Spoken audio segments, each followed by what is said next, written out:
Good evening, ladies and gentlemen. Welcome to this meeting of the Planning and Development Council of the Town of Oakville.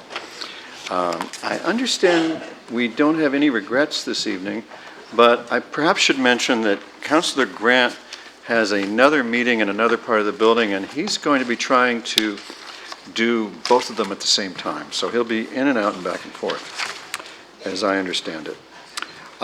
Council, do we have any declarations of pecuniary interest? Councillor Adams. I'd like to declare an interest in item number 7, the Trafalgar Road Corridor Planning Study Preliminary Report. And I do that because my wife is an employee of TDL Group, which operates Tim Hortons. In one of the sites, site number 7, has a Tim Hortons on the corner. And for good measure, I'd like to declare an interest in it.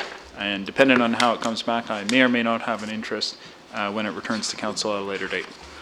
Thank you, Councillor. Would two councillors like to move in second committee of the whole? Councillor DeMoff, Councillor Giddings, all in favor? That carries. We are now in committee of the whole, and for the public's benefit, that's a slightly relaxed rule set for council that permits us to more fully engage with the public and hear more of what you have to say, which is very important to council. Council, the first item on tonight's agenda is the consent item number 1, the subdivision agreement for Peppergate Developments. It's a consent item. Councillor Johnston. Councillor Johnston moves it. Is there any discussion or wish for information? All right, then I'll put the vote. All those in favor? And any against? And that carries. If I might, Mr. Mayor, I'd just like to point out to the councillors, page 49, item 81, I'd like to thank staff for putting in the agreement that in fact construction traffic will not be along Barronwood. I hope you remember that. It was a few months ago where there was a big struggle between whether they would be using Barronwood or Kelsegate. And I'm glad to see staff has got that as one of the items in there. So thank you, staff. Thank you very much, Councillor. I think expressions of gratitude are always welcome and encouraging too. The next item is we have 2 public hearing items. And if a person or public body does not make oral submissions at a public meeting or make written submission to the Town of Oakville in respect of a proposed official plan amendment, zoning bylaw amendment, and or plan of subdivision or condominium, the person or public body is not entitled to appeal the decision of Town Council to the Ontario Municipal Board and may not be added as a party to the hearing of an appeal before the Ontario Municipal Board unless, in the opinion of the Board, there are reasonable grounds to do so. That form of commentary from the public can be in any form. It doesn't have to be in person here tonight. So the first public hearing item is the public meeting report, the zoning bylaw amendment application by New Horizon Development Group, Bronte, Inc. And this concerns 2480, 2496 Old Bronte Road. And this is a session where council seeks input for staff on the application, and staff take the input from the public and come back with a recommendation report on another occasion. And so with that, if we'll turn our attention to Charlie McConnell, he will get this first event going. Mr. McConnell, we're all ears.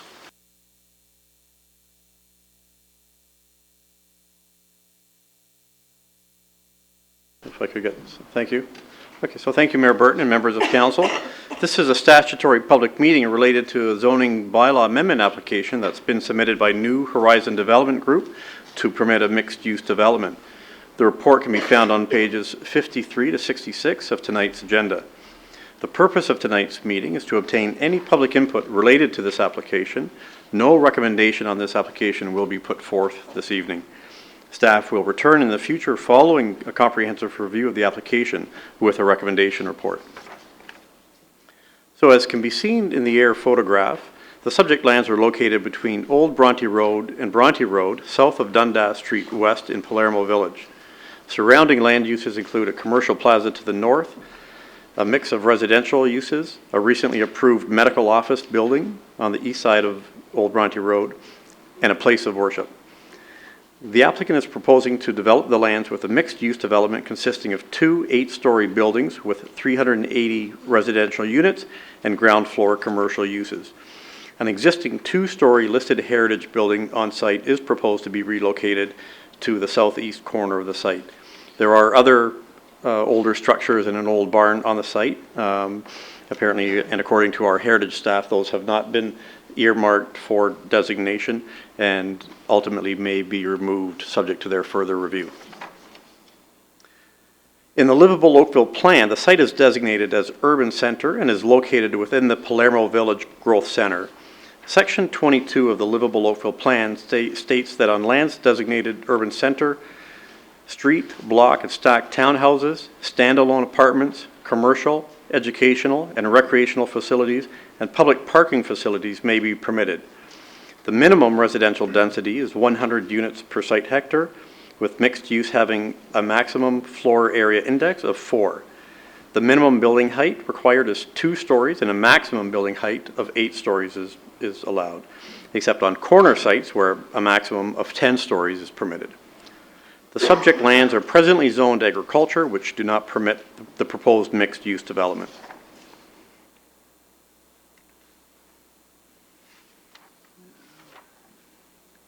A public meeting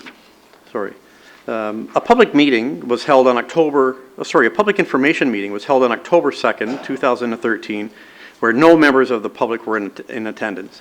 A complete analysis of the application will be undertaken and will include a review of the following matters, which have been identified to date: conformity with applicable policy, impact and integration of the proposed development on adjoining properties, archaeological matters, impact integration of heritage features, servicing, compliance with the old Bronte Road Tulsa Gate streetscape study. So comments received at the public meeting will also be considered as part of the comprehensive review.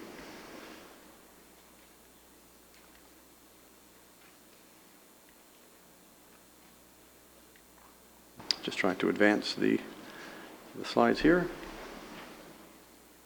But in conclusion, Your Worship, staff have put forth a recommendation. If the slide would advance. There we go. For your consideration. Once again, the purpose of tonight's meeting is to obtain any further public comments. The application remains in technical review. Staff will return to council in the future with a recommendation report. And I'd be pleased to answer any questions you might have.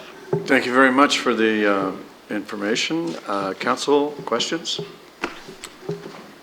All right. Are there any members of the public sorry, did you see a hand? Yeah, we do. So we have a registered delegation? All right, so just to clarify, we have at least one registered delegation for this, but we will poll the audience for others after we've heard that delegation. So, Madam Clerk, would you call the delegation? Yes, Mr. Glenn Shields, representing the applicant from GPS Group. Welcome, Mr. Shields. Council looks forward to your information. Oh, great, thank you. Okay. Thank you, Mayor and members of council and members of the public. I'm Glenn Shields. I'm with the GSP Group, and we're planning consultants on this project. Picking up on what Mr. McConnell said, we have a short presentation that'll just... The arrow keys, okay, thank you. Just a short presentation to, again, elaborate on some of those points and give you hopefully a more fulsome understanding of the project. We have a consultant team of architects, planners, civil engineers, traffic consultants, also some heritage experts and some tree experts dealing with some of the existing conditions we have on the site, and as well as a consulting team member with expertise in noise as well, given the arterial roads in the area. The site, as Mr. McConnell indicated, is almost 3 acres in size in the Palermo Village, and we've got frontage on both of the major streets in that area as well. So we have to deal with both of those street conditions.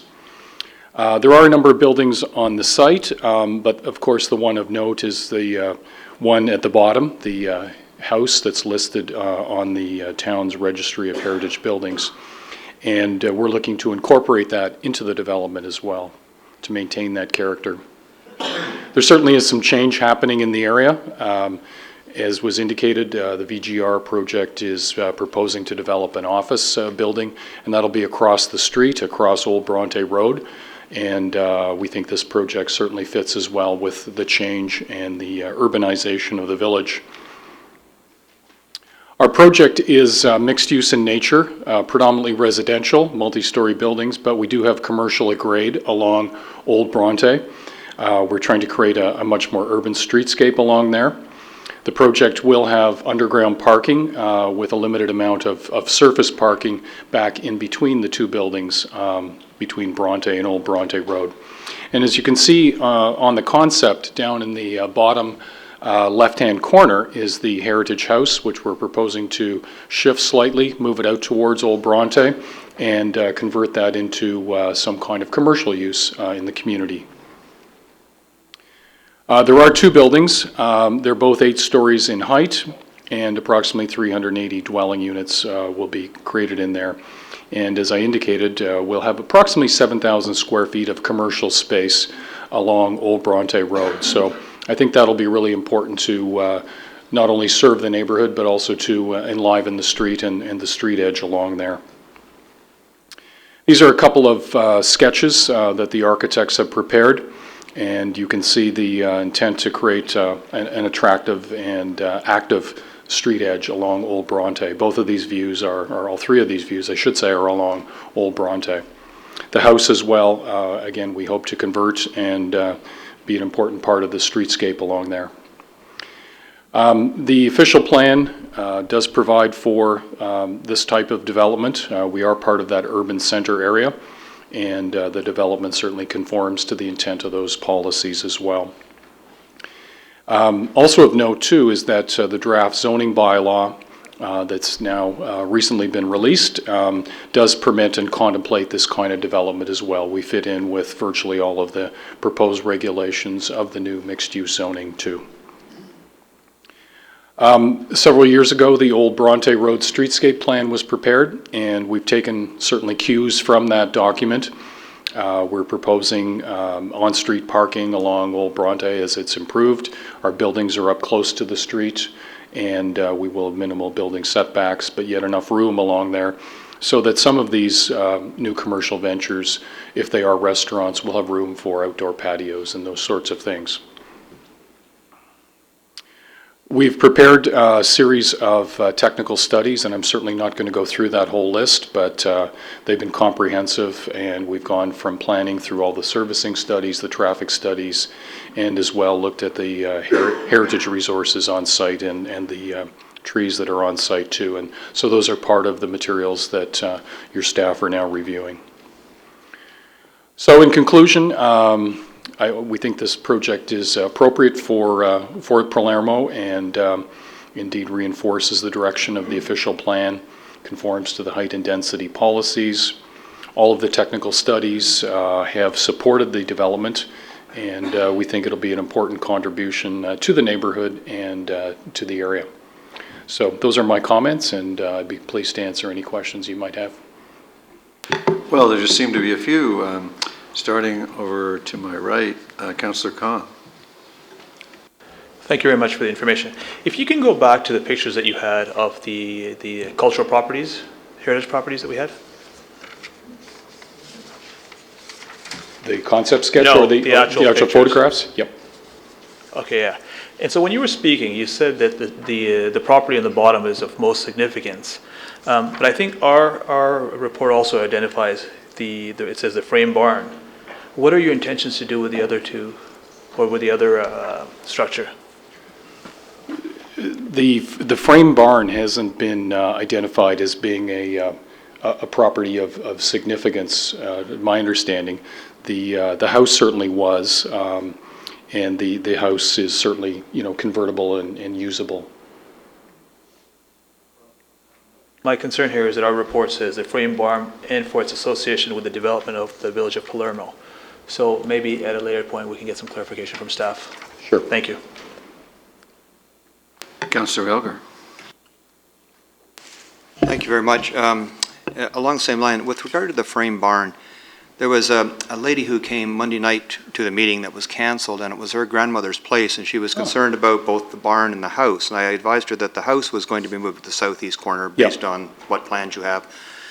And I think she was hoping that the barn could be moved. Has anyone talked to you at all about moving the barn to another area where it could be set up for heritage? I don't believe so. Now, one of my colleagues is the primary point of contact on the file, and certainly didn't advise me. I'm not sure whether Mr. McConnell has been approached by anyone about that, but we can certainly meet with her or discuss it with her. See, like, I'm not sure whether she's even here tonight, but you would be willing to talk to her about what she could, about moving it perhaps? Certainly, certainly. Now, if you can go back to your other concept plan, it looked really good. Keep going. Okay, stop. The patio. How Yes. likely is that to happen? Or are you going to shift the face of the building right as tight to the sidewalk as you can? It looks good now, but a lot of times when push comes to shove, things get squeezed a little bit, and the only patio you can have is room for 2 chairs. We've got enough room on the site that we can stick to these setbacks as we propose them here. We're showing them at approximately 6 meters, so about 20 feet or so back from the property line. So that's certainly sufficient to have a nice patio, nice forecourt for the building. So you plan on sticking with something like this for sure, right? Yes, yeah. Okay. We'll hold you to that. Okay. Thank you. Council, any other questions? Just for interest, would you be able to describe what the average size of the commercial units would be? That's a really good question. At this time, I haven't got a floor plan here in front of me. Most of the units would be smaller units, 1,000 to 2,000 square feet. Again, it's going to depend on what kind of tenant interest we get and how we demise walls in the building. But most of them will be oriented to smaller spaces and smaller businesses. All righty then. Thank you very much Councillor Bird.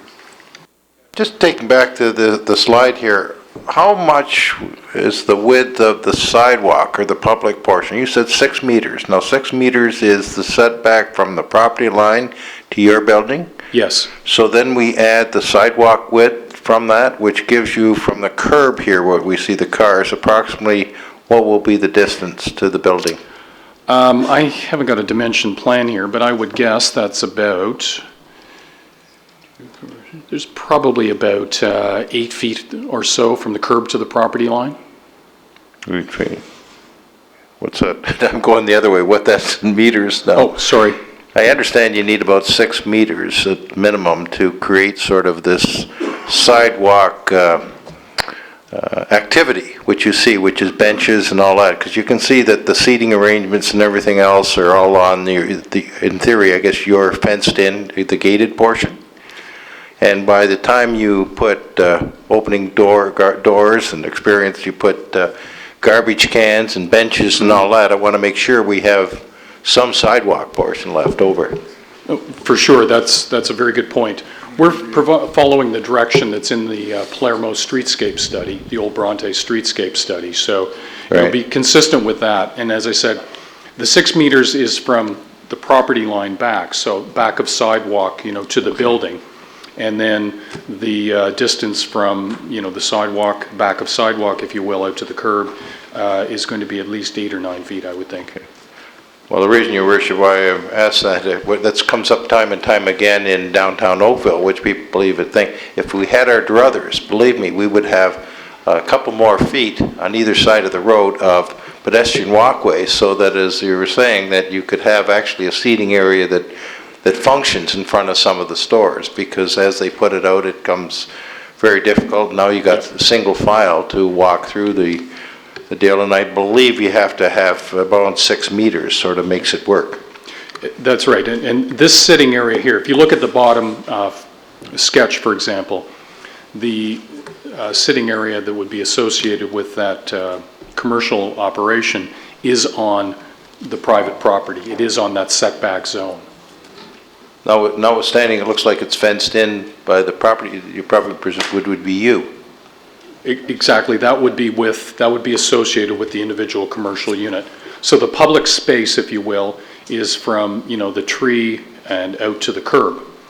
From the back of the sidewalk, if we consider the paving stone area, the reddish area, that is in the public realm, and so it's from there out to the curb. That's the public space. So we won't have, conflicts between people at a cafe and people walking on the sidewalk. Thank you. I wonder if, perhaps for the benefit of council, because we have two questions in a row in this category, perhaps planning would like to add a little precision, a little detail to the role the streetscape study that we've already adopted plays here, to give those who are concerned about whether it will happen or not some guidance as to what our controls here are. Mr. McConnell? Thank you, Your Worship. So town staff had worked, quite diligently and with the public in the area in putting together the Old Castle Gate streetscape study, dealing very specifically with the street realm and the public realm as to how that could enhance the urban experience that's trying to be achieved in Palermo Village. So we are looking very specifically at things like lay-by parking and the width of sidewalks and the street furniture, all the street furniture, as to how it can enhance that street experience in an urban context. So as the planning applications do come forward, and when we start dealing with we'll deal with those principles in the development application, and as it gets implemented through the site plan process, we'll look very, very specifically at those issues to ensure that they do in fact meet the objectives of the streetscape study. We are going through that presently with the medical building on the east side of Old Bronte Road, the VGR site. So that's our first opportunity to implement those objectives under that study. And we will carry that forward with this application and all future applications as well.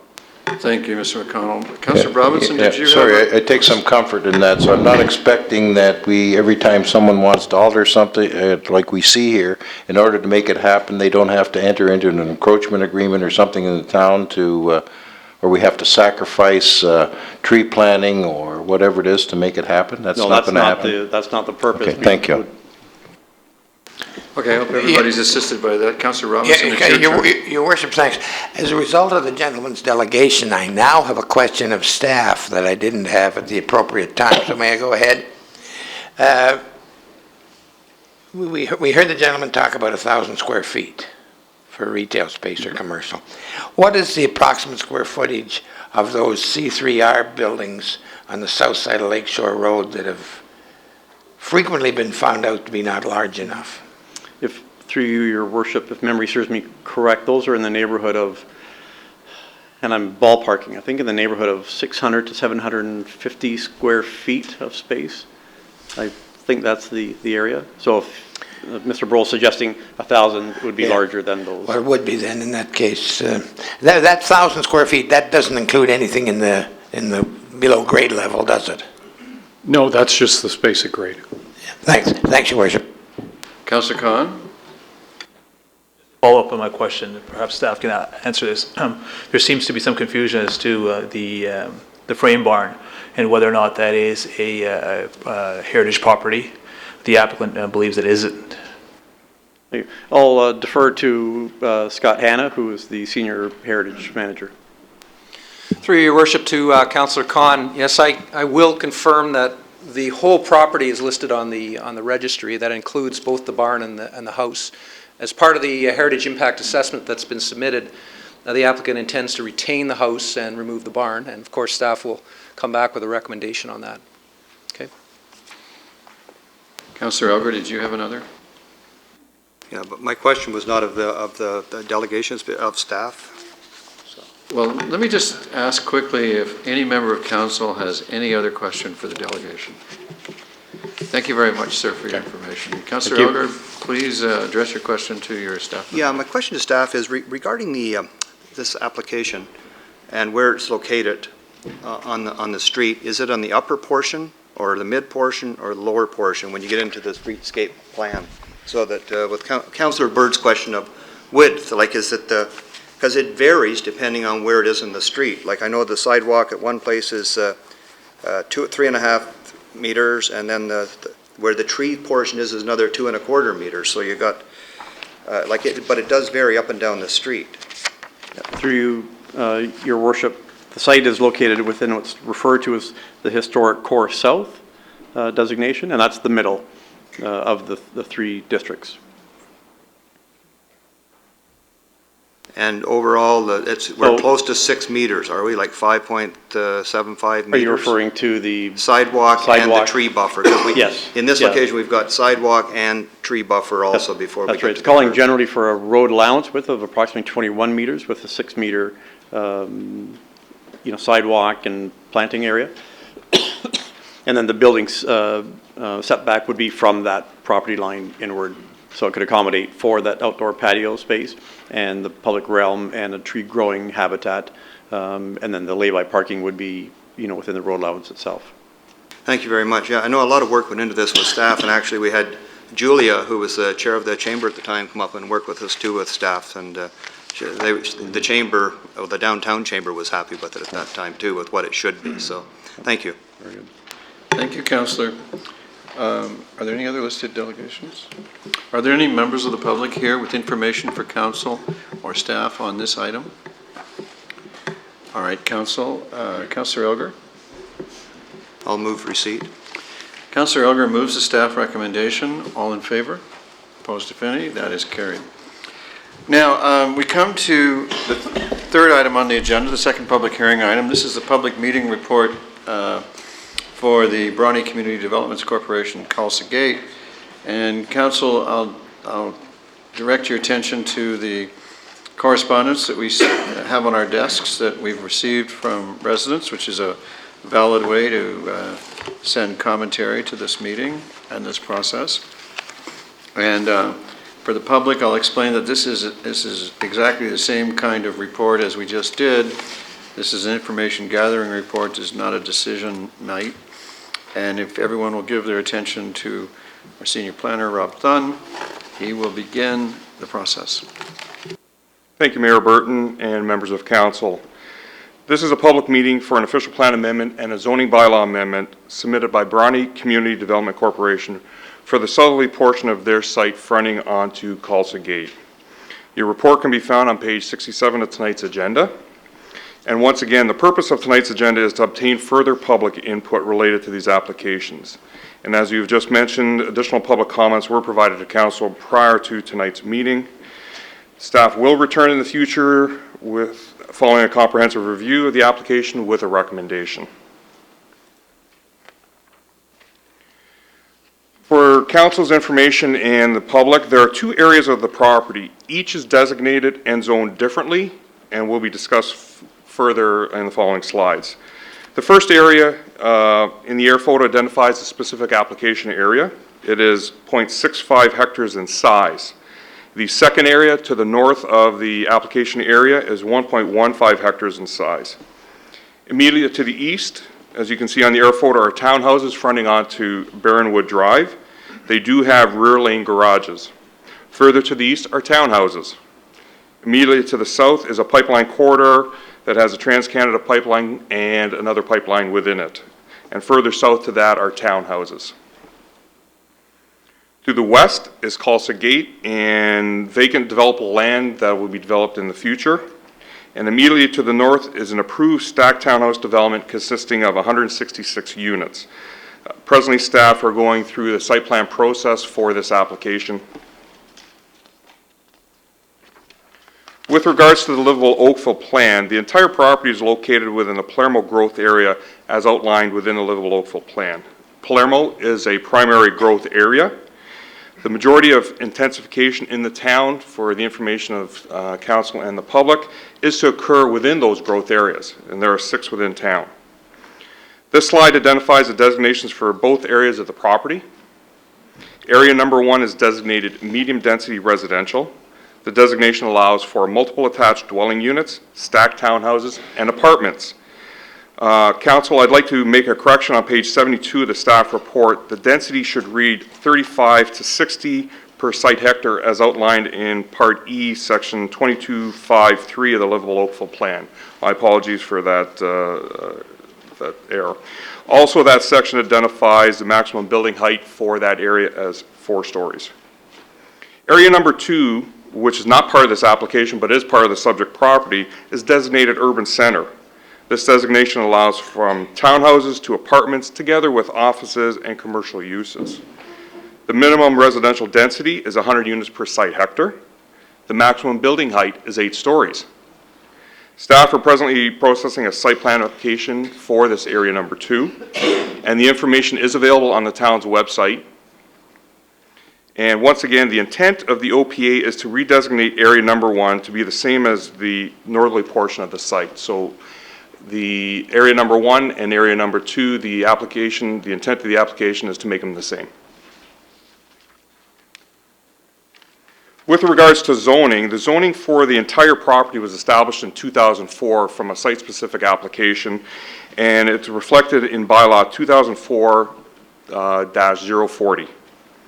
Area number 1, the shaded area, is zoned R7E, Special Provision 770.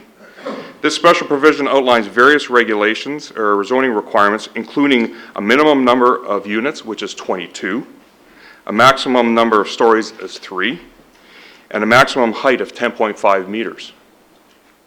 Area number 2, which is just above the shaded area, is zoned R8A, Special Provision 770. The various zoning regulations for this area include a minimum number of units as 116, a maximum number of stories is 8, and a maximum building height of 25, excluding rooftop mechanical equipment. And once again, the intent of the zoning bylaw that is submitted is to rezone area number 1, so that's the gray area, to be the same as the northerly portion of the site. The development concept, a public information meeting was held on September 26th, and various members of the public were in attendance. The slide is before council right now, identifies a proposal for the entire property. It consists of 3 towers, 8 stories each. Towers number 1 and number 3, together with the pool building, would front onto Khalsa Gate. So tower number 1, pool building, and tower number 3 along Khalsa Gate. Tower number 2 would be located internal to the site, behind the pool building and tower number 1. In total, 318 units are proposed for the entire site. Access to the development would come off of Khalsa Gate via 2 driveways. The majority of the parking would be underground. The notation on the plan that states Barronwood Drive is actually the rear lane of the townhouses that connect to Barronwood Drive, so that would be clarified. I've also added a dark line on the plan just to distinguish the limits of the 2 areas of the property that are designated Urban Center and R8A, Special Provision 770, and the medium density residential area with its corresponding zoning.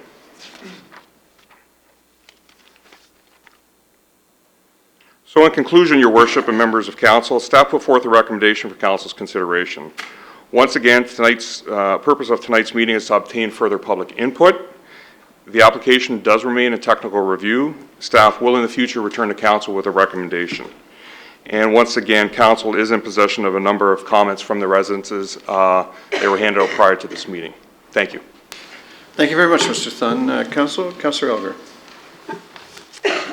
Mr. Thun, an awful lot of work has gone into Palermo study, and can you remind me when we started it and how many years we've been at it to try to get it right? The Palermo study was started in the early 2000s and was enacted by Council, I believe it was 2003. And this application came in for the property itself in 2004. So in fact, before the buildings in the area of Barronwood were built, everyone would have been aware of the zoning that was done in that area by Council?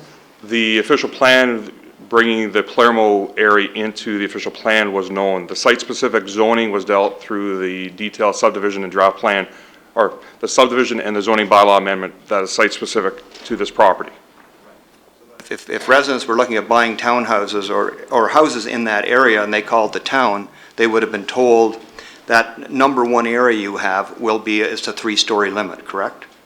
The zoning bylaw says a 3-story limit, yes. So that anybody buying, they check with the town, that would have been the information provided, yes. That would have been, which is good. So at least the zoning was on the property at the time. Zoning is on the property.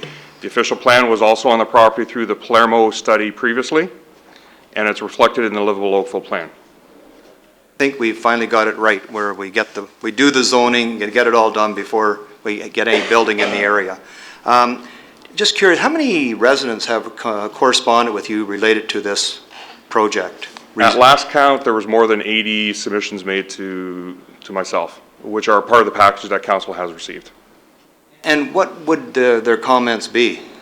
Their Are they comments supportive or? No, the comments are not supportive of the application. Concerns related to the height of the proposed apartment buildings and the impacts they feel upon their properties. That is consistent primarily throughout the emails you're receiving?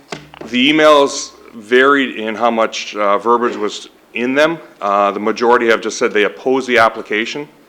However, some did provide a bit more information with regards to that, and that isn't captured in the comments submitted to council. Appreciate that, because that's kind of the essence I got, where they're saying, like, stick with the zoning that you put in place type thing. So I appreciate that. Thank you.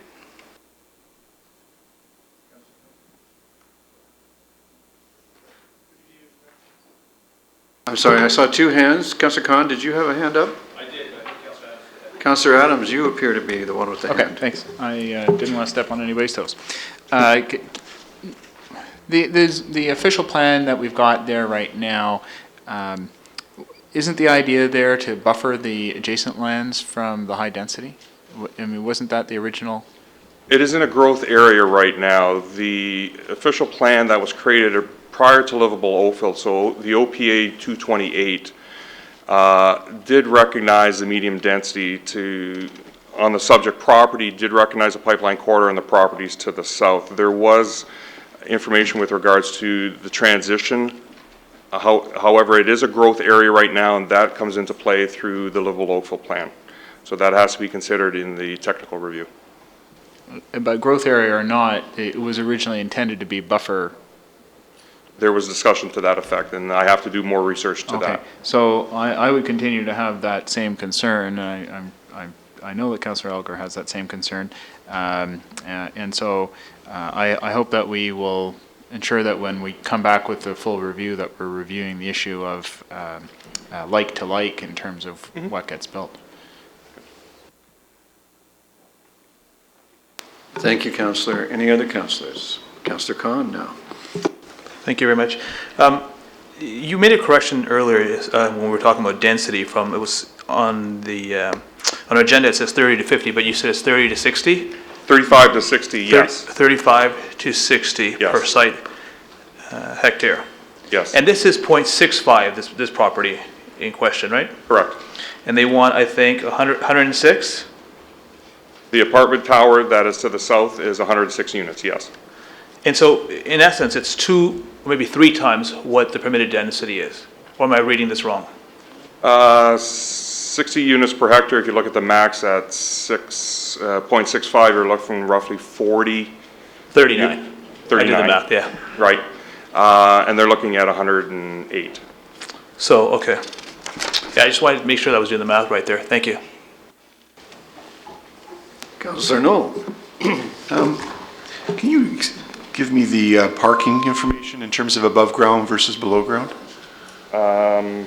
It's wow. This is the massive sea of parking. There's zero green space from what I can tell from this line drawing. Well, yeah, there is none. Not basically none, there's none. Through you, Mayor Burton, I don't have that off the top of my head right now. The policy in the livable Oakville plan does allow for 50% of the area of the site to be surface parking and the rest of it underground. So with regards, So with regards to the numbers, the majority of the parking is below grade.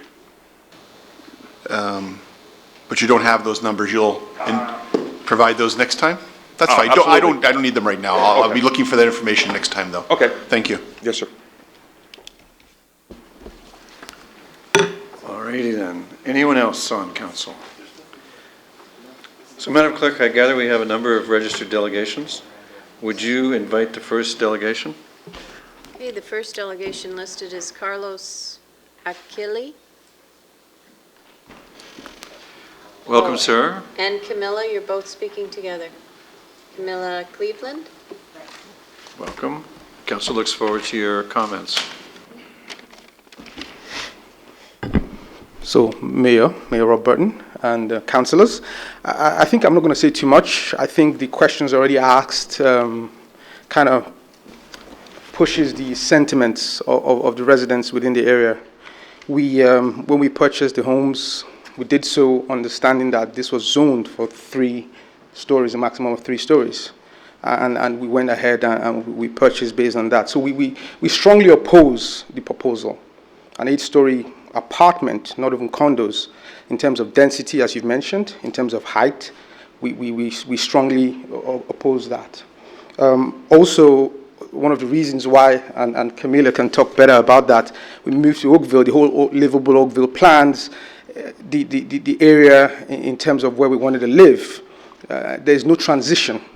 So if you look at the property, all the houses there are apartments, townhouses, 2-story townhouses, and right beside them they're building 1, 2, 3 8-story condos or apartments. There's no transition. And in terms of the people who are going to live beside them, which is us, the residents, we feel that is not in line with the existing area, the existing houses that are around there. So there are 3 things we're asking for. The first thing is we're opposing the rezoning for area 1 or 2? 1. Area 1. The second thing we're asking, and it's a nice ask to the developers, is the already zoned 2 stories, 8 times 2 stories. We ask them to keep it a maximum of 4 stories. I think 8 stories right beside 2-story townhouses, there's no transition. It just doesn't look good. Now, if you look at the I think it's the shadow studies, a lot of these houses here are going to be overshadowed in terms of sunlight, because you can't have an 8-story right beside a 2-story. So these are part of the reasons we are strongly against it. Also, we are requesting, and that's an additional add, that during the construction phase, no traffic goes on Barronwood Drive, as we requested previously. Do you want to add anything? No, I think you covered it all. Oh, and one more thing. We took our time, and we're trying to represent the community. We looked at the other developments close around. So there's Harmony Peppergate, and there's Ballantree Homes. They're all maxing out at 4 stories. And we spoke to the developers. They said they understood that they needed to keep the feel and look and feel of the area, and they felt 4 stories was about it. This development do not feel so. They feel 8 stories about right, and we were strongly against that. And we're strongly against the fact that it's going to be apartments, meaning rented properties rather than condos, which will actually be bought. I'll let Camilla say a word or two. Well, I feel that Carlos has said all that has to be said. The main factor is that it's zoned 3 stories, and to change that on people who bought under the assumption that it was going to be a 3-story maximum building facing them or behind them, and now to propose an 8-story is just totally unfair. And I think that really people in their right mind wouldn't want an 8-story building right behind them. Okay? And so thank you for hearing us. Thank you very much for bringing your information.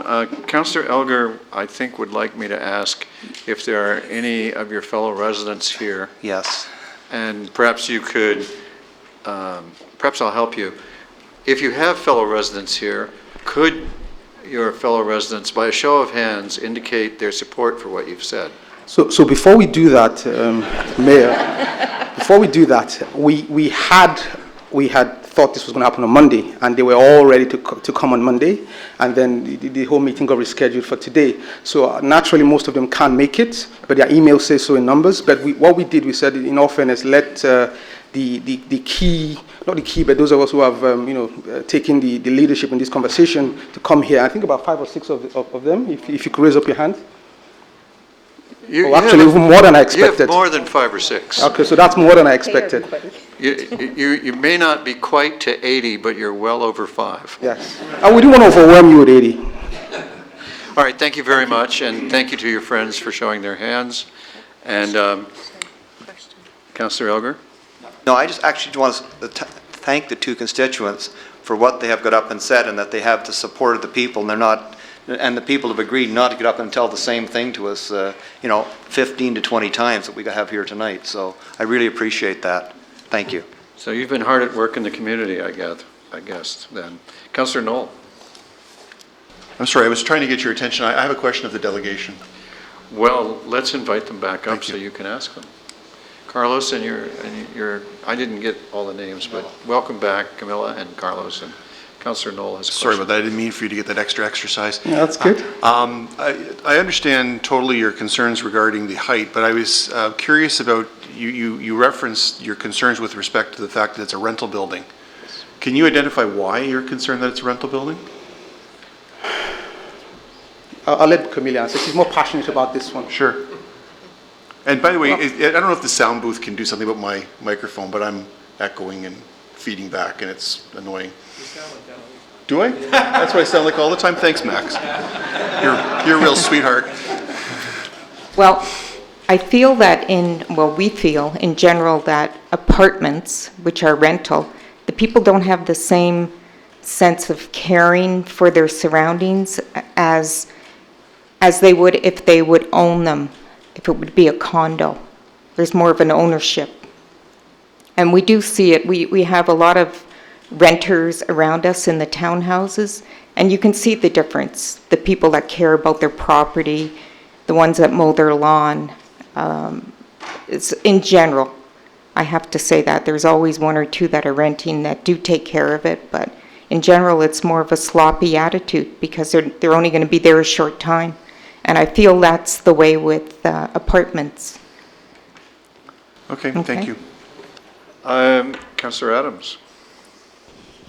Thank you very much for your comments about the transition. That's exactly the issue that I was worried about as well. On this issue of the ownership and rental, it's a very touchy thing. We don't have a lot of power to say you can't rent or you can't own. So I understand your concern, but I'm not sure that's something we can deal with. But your transition issue, I absolutely support you on that. Thanks. Thank you, Councillor. Thank you again to the residents for coming out tonight. Councillor Elgar. And the question is to staff, actually. It's not to the constituents. But they raised the question of work vehicles accessing the site while it's being built. And they just wanted to make sure that it wasn't from Barronwood. And I know I've had the assurance from staff that nothing from Barronwood from this site will ever go, or from this site will ever go onto Barronwood. Everything is onto Kelsey Gate. I just want to confirm with everybody that in fact is true. Through you, your worship, to Councillor Elgar, the actual property does front onto Kelsey Gate, does not connect onto Barronwood Drive. The townhouses that have the rear lane are common element condominiums, so those townhouses have some ownership issues with that laneway. So this property would go directly out to Kelsey Gate. Thank you very much for the clarification. Councillor Bird. The question was raised about the shadowing. Was there a study done by the applicant on the impact of an 8-story building versus something smaller on the abutting properties? Yes, there was, and it's being reviewed by the urban design staff.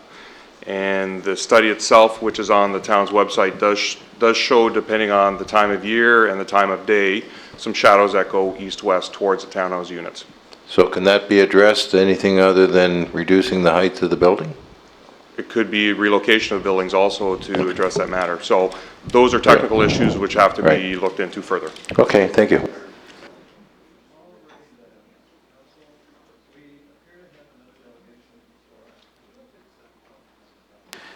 We appear to have another delegation before us. Please introduce yourself. Yes, Your Worship. I'm Janice Robinson of Goldberg Group, the planning consultants for the owner.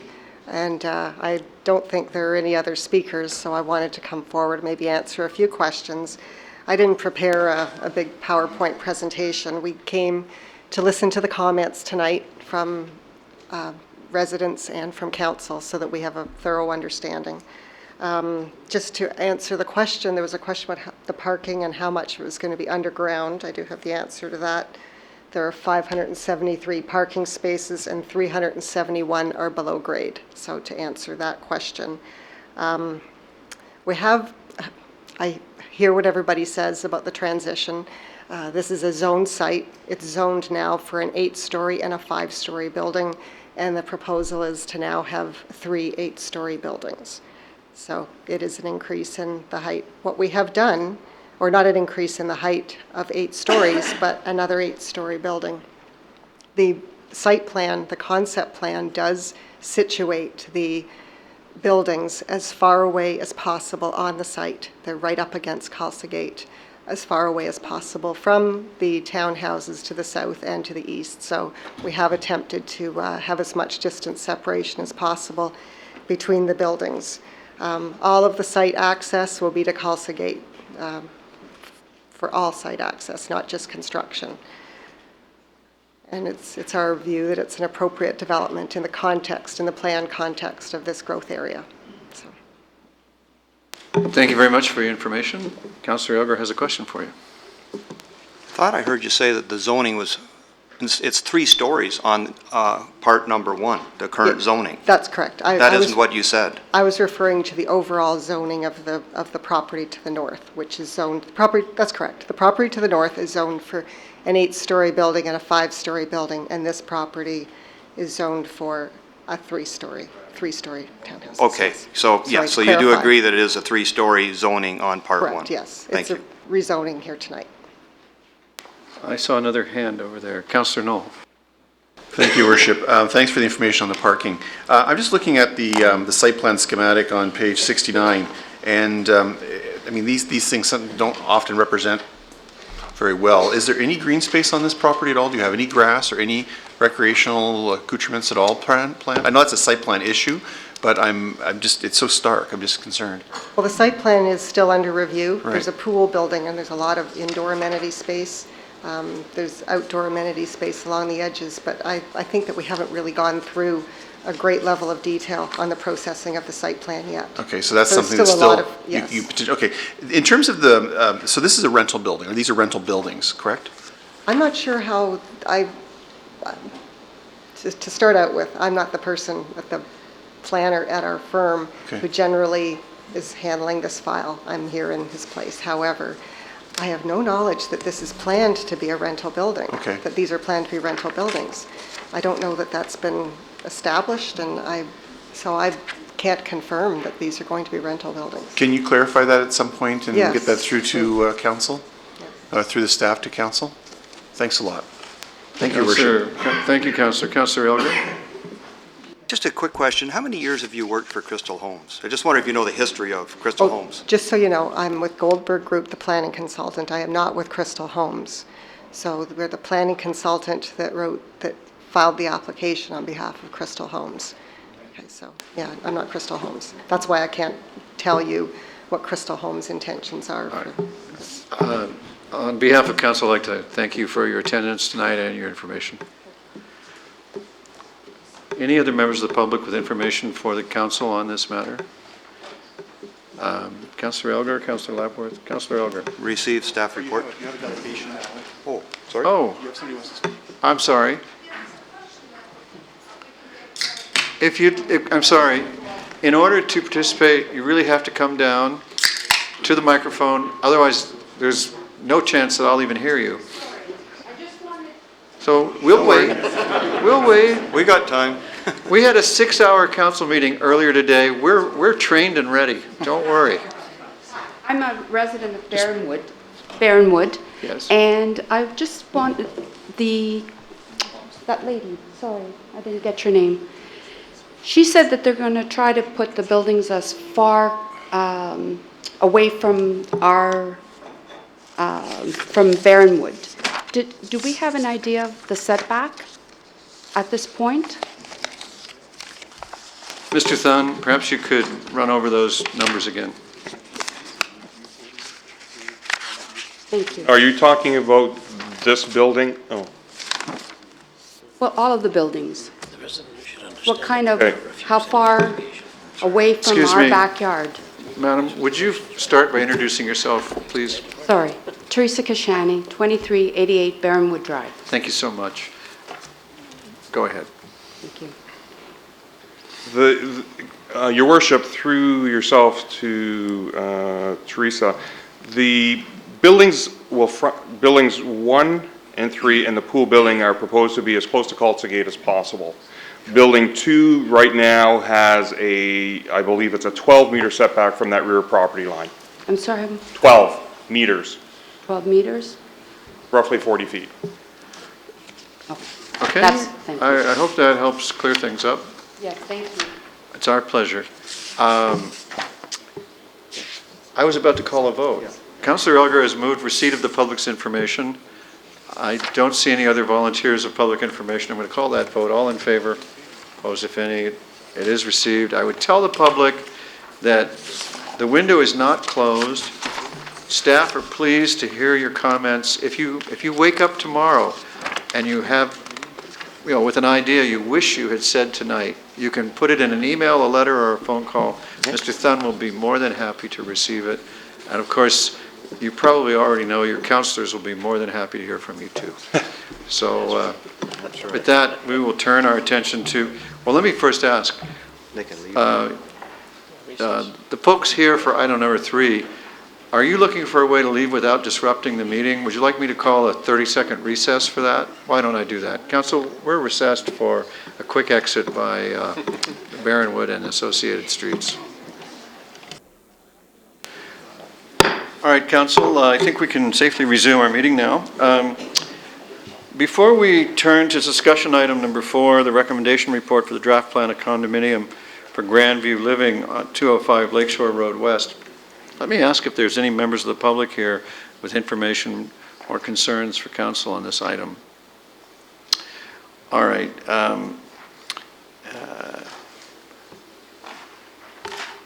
Lee Musson, she must be here. There she is. Lee, welcome.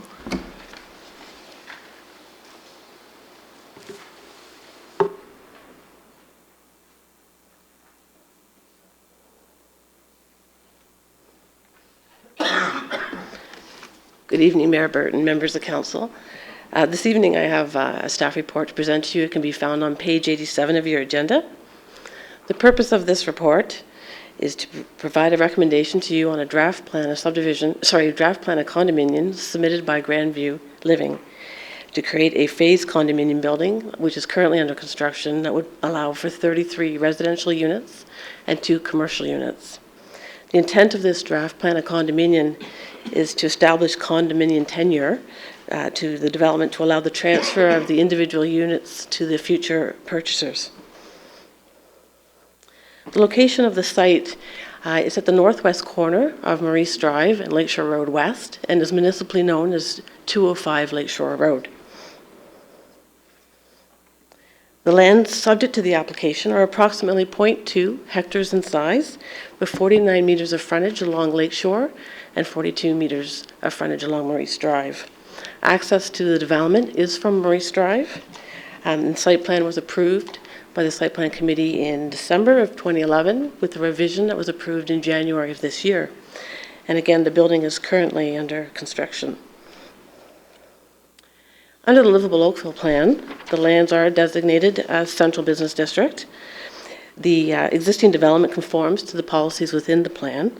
The Phase 2 lands just directly north are designated as residential medium density. If they're not part of this condominium, they still need an official plan amendment to allow the development of those lands to move forward. The subject lands are currently zoned C3R, which is our Central Business District residential zone, subject to a site-specific zoning on the site 814. The existing zoning regulations have allowed the development of the Phase 1 lands to proceed. The Phase 2 lands will require a zoning amendment to be allowed to be added to the development. Again, the purpose of the draft plan of condominium is to legally create the individual units to allow the transfer of these units to future owners. The site was subject to a very detailed site plan process and review, where a number of technical issues was considered, including stormwater management, grading, drainage, and landscaping, and the town does hold securities against that process. A full circulation of this application has been completed, and there are no outstanding financial, legal, and planning issues to be resolved. Staff are recommending that Council approve the condominium subject to the conditions attached in Appendix A. And that concludes my presentation, and I'm available to answer any questions. Thank you very much. I hope you're not suffering from a cold that will No, I linger have a too bit of a long. cold, yeah. Councillor Duddick? My question will be short and sweet, through you, Mr. Chair. I did raise with you, on behalf of Councillor DeMoff and myself, the fact that a couple of the residents that will be going into the building in question have advised there's been concerns regarding sidewalks. I believe there's an entrance to the commercial plaza across the way that has got to be adjusted in order to facilitate grading changes. So all of those are going to be captured in item 4 that you had indicated as the conditions. Is that correct?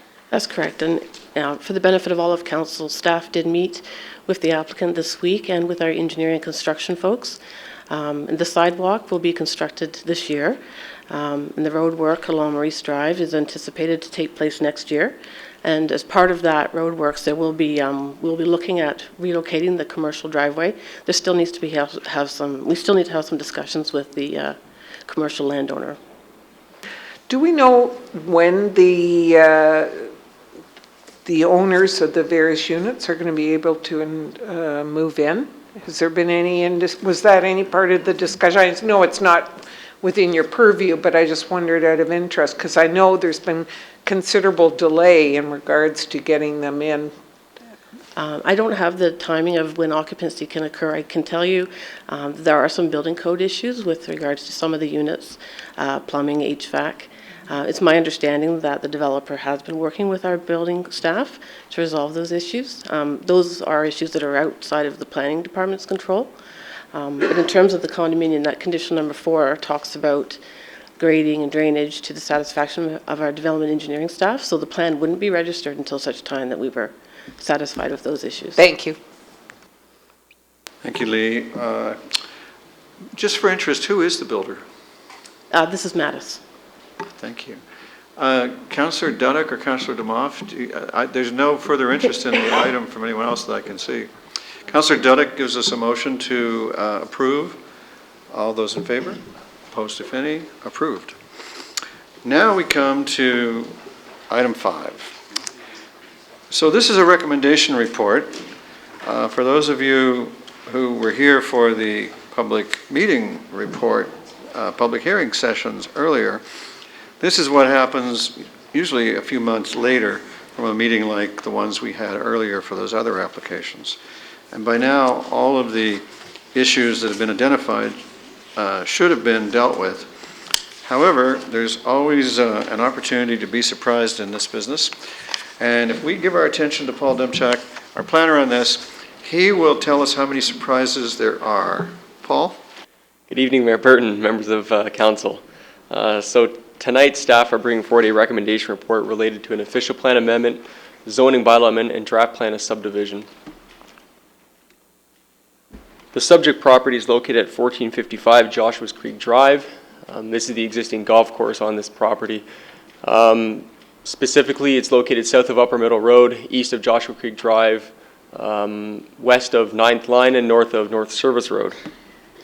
The subject lands related to this application also include the Joshua's Creek Arena. As shown in this slide, there's a commercial retail component at the northwest corner of the site, which relates specifically to the official plan amendment and zoning bylaw amendment application. Secondly, there's also the town lands involved, which include the proposed land swap with the Joshua Creek Arena to allow for a proposed road connection to the North Service Road, which would eventually connect to Joshua Creek Drive. I'll be touching on that in a little bit on a further slide. The proposed applications seek to develop the lands with a total of approximately just over 7,000 square meters of business commercial uses, over 37,000 square meters of office uses, and over 16,000 square meters of warehouse industrial uses. The concept plan shown in this slide shows the proposed layout for how the site could potentially be developed.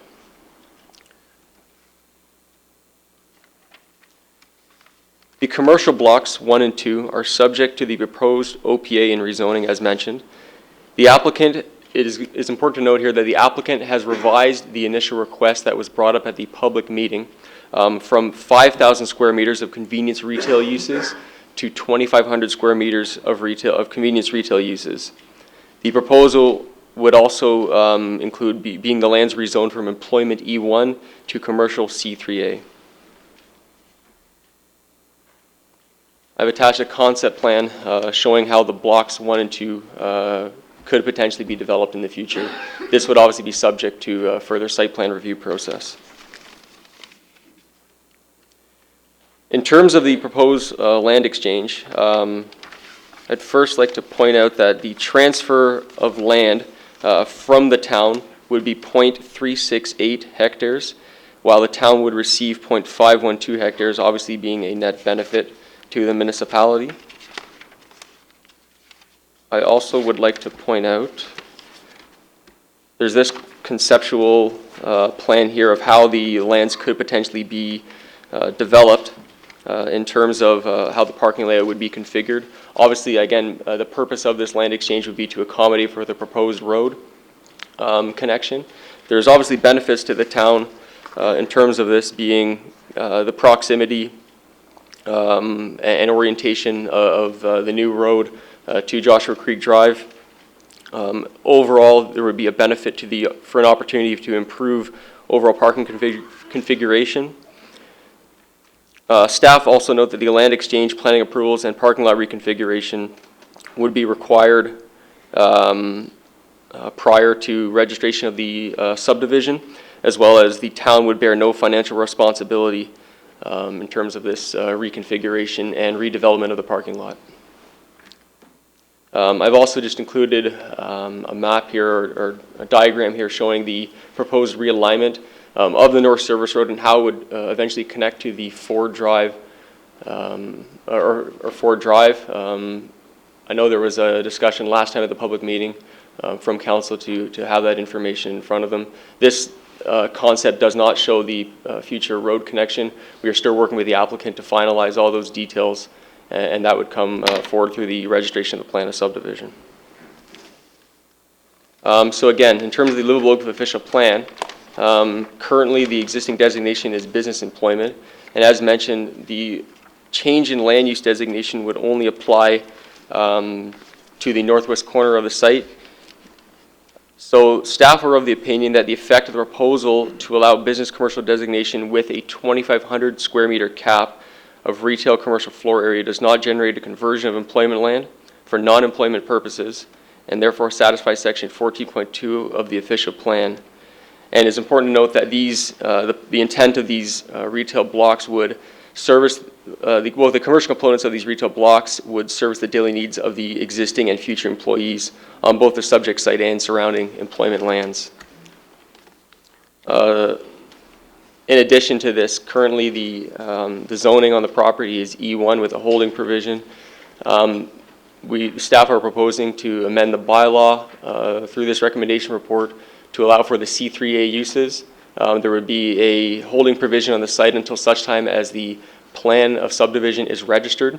There's also a site-specific provision on the property which is attached to this report.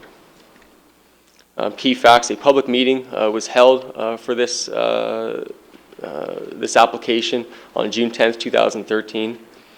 Planning staff have no objection to the proposed official plan and zoning amendment, as the application conforms to the overall policy direction of the livable Oakville official plan. Staff are supportive of the block configuration and the proposed plan of subdivision. Staff are also supportive of the proposed land exchange, and furthermore, the design details, including the transportation, stormwater blocks, the site design related to the buildings, both being the commercial office and as well as the industrial component, would be further addressed both through the subdivision and site plan review process. Now, staff have obviously a number of recommendations related to this application, which are before you tonight. I'm here to answer any questions. I believe there's also an additional memo which has been forwarded to you, which relates to a revision to a couple of the recommendations, and there should also be an additional memo related to one resident who had comments related to the application. So, Mr. Demchak, could you just give voice to these little items so that everyone can be on the same page with respect to them? So specifically, there should be a memo in front of you that relates first to recommendation number 2. The original recommendation said appendices E1 and E2.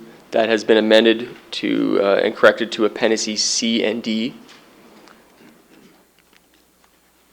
And secondly... So, hold on a second. Sure. The clerk and I are, if anyone else has that, indicate, because the clerk and I don't have it, and we're worried you might not have it. Councillor Knoll seems to have it. Councillor Elgar doesn't seem to have it. Councillor Elgar now has it. This? Mr. Demchuk, please resume. Okay.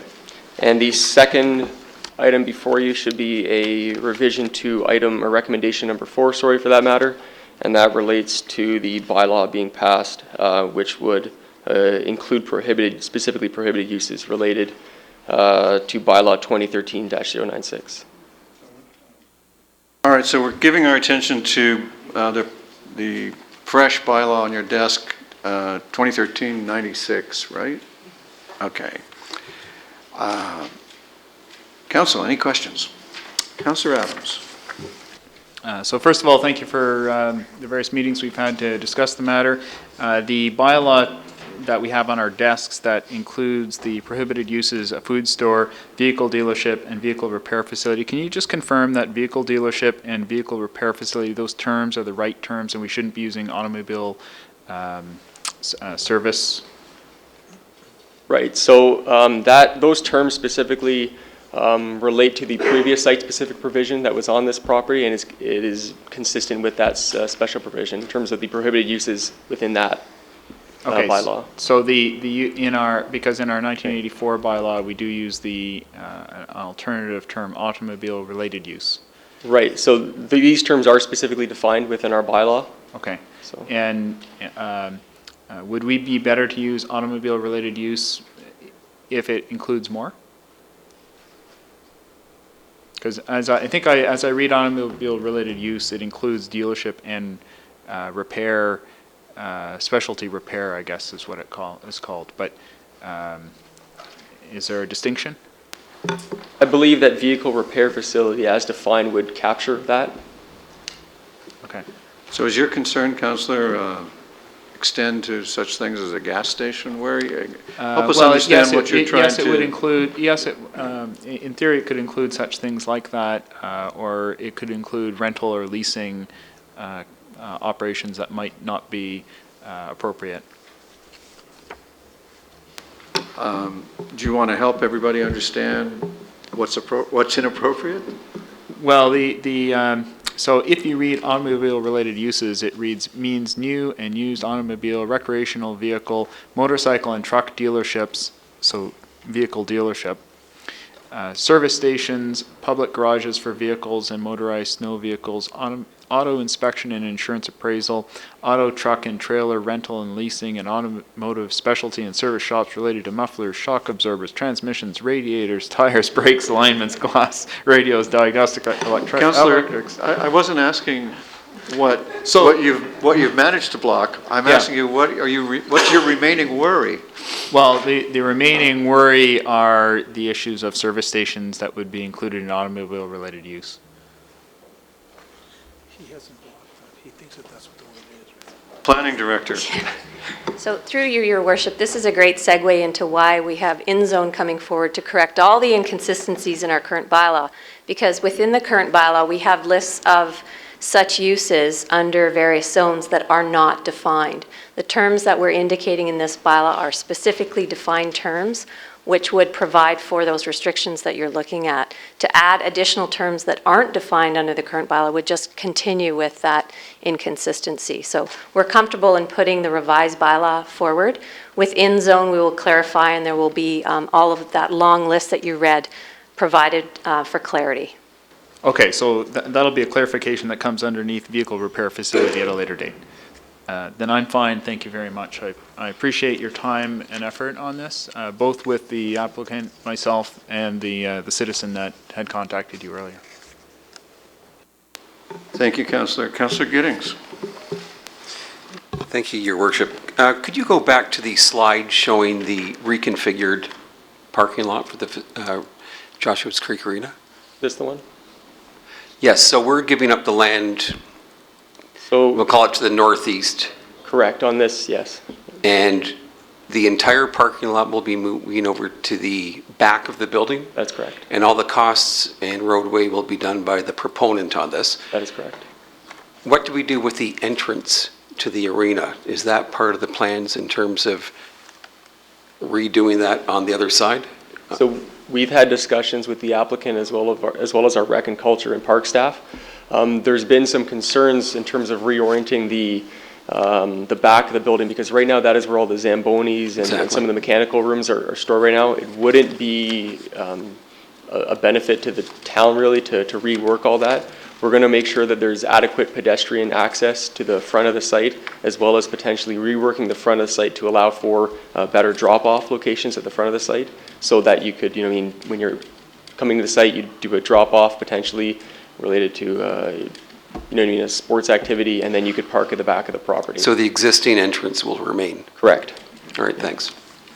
Thank you, Councillor Giddings. Councillor Elgar. Thank you. Through you, Mr. Mayor. I guess when I look at this, you are switching employment to commercial, and I just the one section, is it not going to a commercial or to a more of a, I would call it a retail instead of a business? And it worries me that I know what happened at Burl Oak Drive a number of years ago, where it started out small and it started growing until all we had was MIC jobs over there in total instead of having employment jobs. Could that happen here? And what have we got in place that will make sure it doesn't happen here, if in fact the business doesn't come, but the retail does come?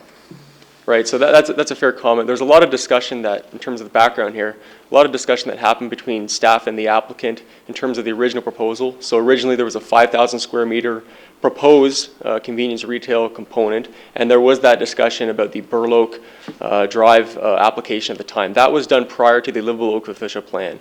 Subsequent to that, we now have the Livable Oakville official plan, which in terms of safeguards, we have a 2,500 square meter cap, as well as this is a business commercial designation, which would feed off of the employment designation, if you will, or employment land uses. So the intent is that it's not going to expand past that 2,500 square meters in terms of, total convenience retail uses, and that would limit that as a safeguard.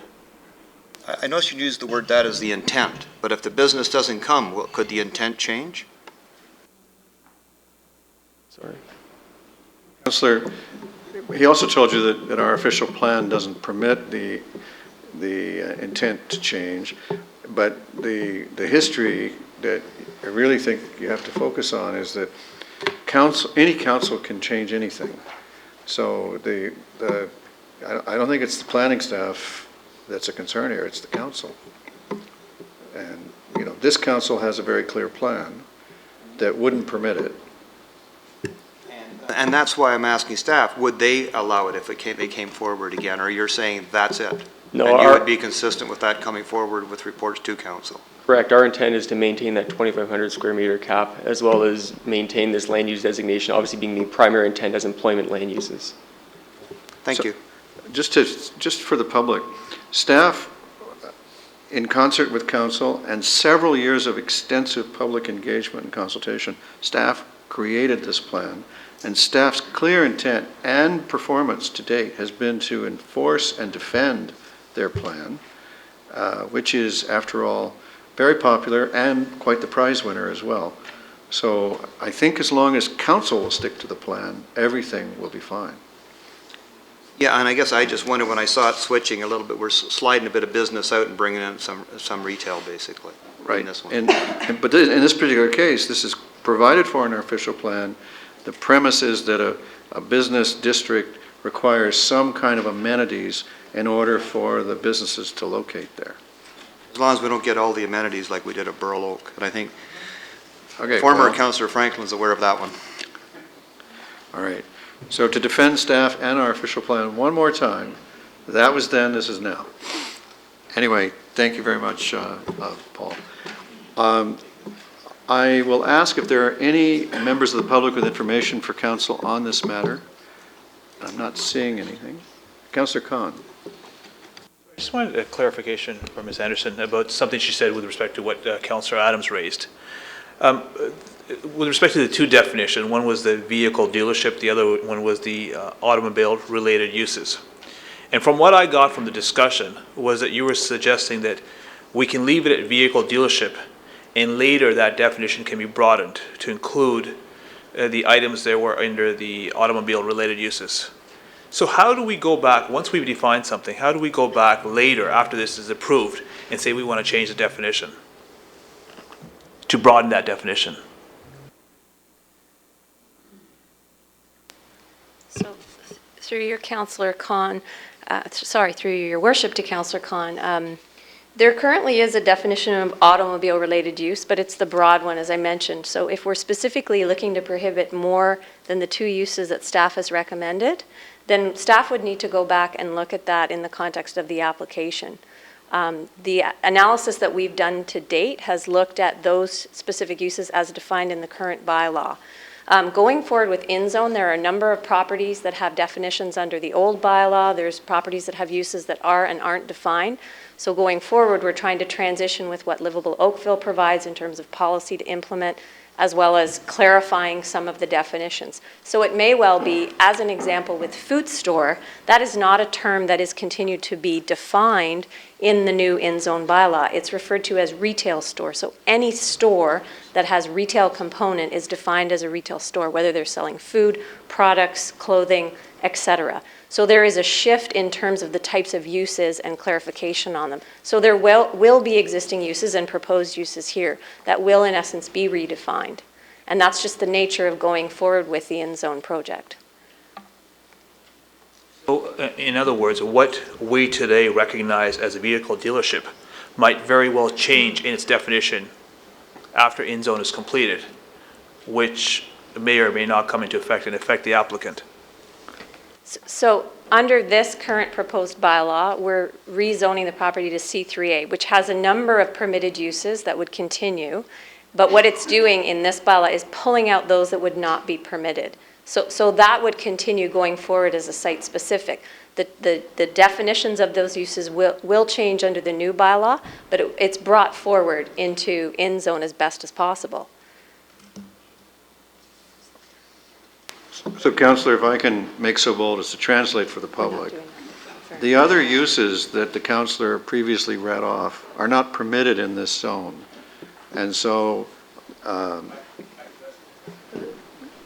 anyway, okay, then I'll ask the planning director to rephrase it for you. I heard you to just say the zoning for the site does not permit other uses. These are the two that are permitted in it, and you're pulling them out to accommodate the councillor. So are we clear now? Because they'll happily give it to you again until we're clear. I think I might be thick enough to ask for it again. The list that Councillor Adams read off, is that allowed at this site or not?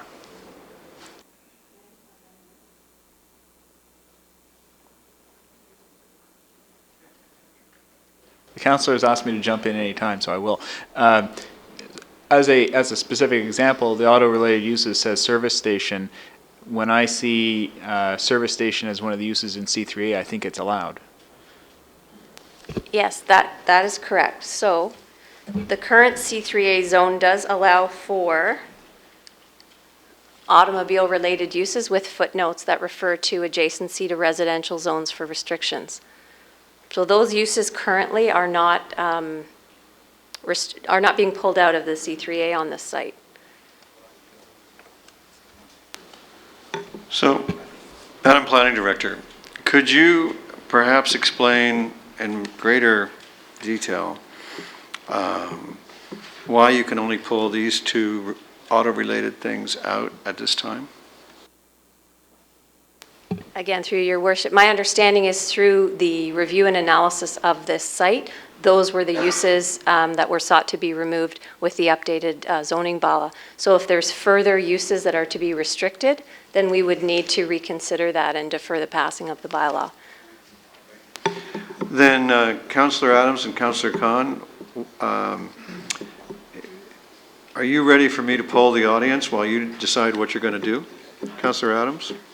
Before we poll the audience, can I ask our staff to think upon the question of whether under A 2 and 3, whether those two terms could be replaced with automobile-related use and the term service station? You want to say service station with car wash? No, because that's already. Madam Planning Director. I was just going to indicate through you, Your Worship, I'm not sure that we can make that decision before you in the short term. I think that's something that we would need to go back and look at in the context of this application. Councillor. Please poll the audience. Thank you. Oh, I just wanted Madam to follow. Commissioner. I just wanted to follow up to say that if the councillors would like some specific uses eliminated from those zones, and that's the request, perhaps they could articulate what they're trying to achieve rather than the definitions in the bylaw, so that then staff could consider it at a subsequent meeting of council. Councillor, how do you feel about responding to the Commissioner? Councillor?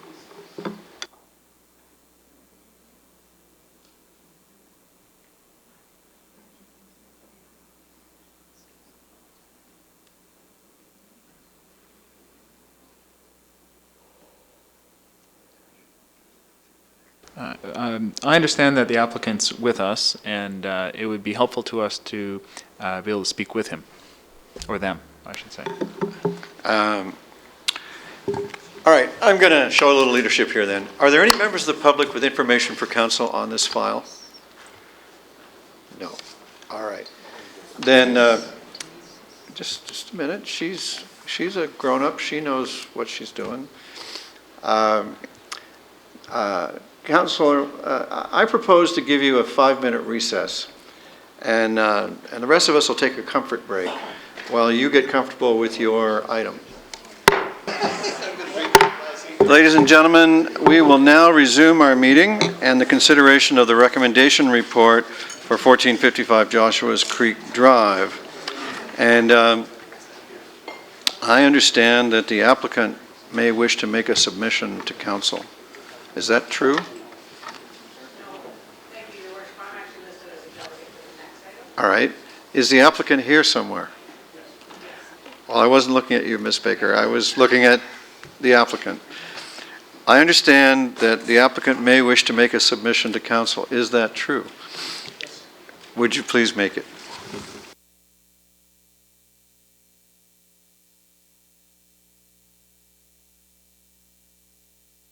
With the councilors, we have agreed to also add automobile service station as a prohibited use on this property. It's not something that is contemplated at this point in time for blocks 1 and 2, and we're supportive of that change.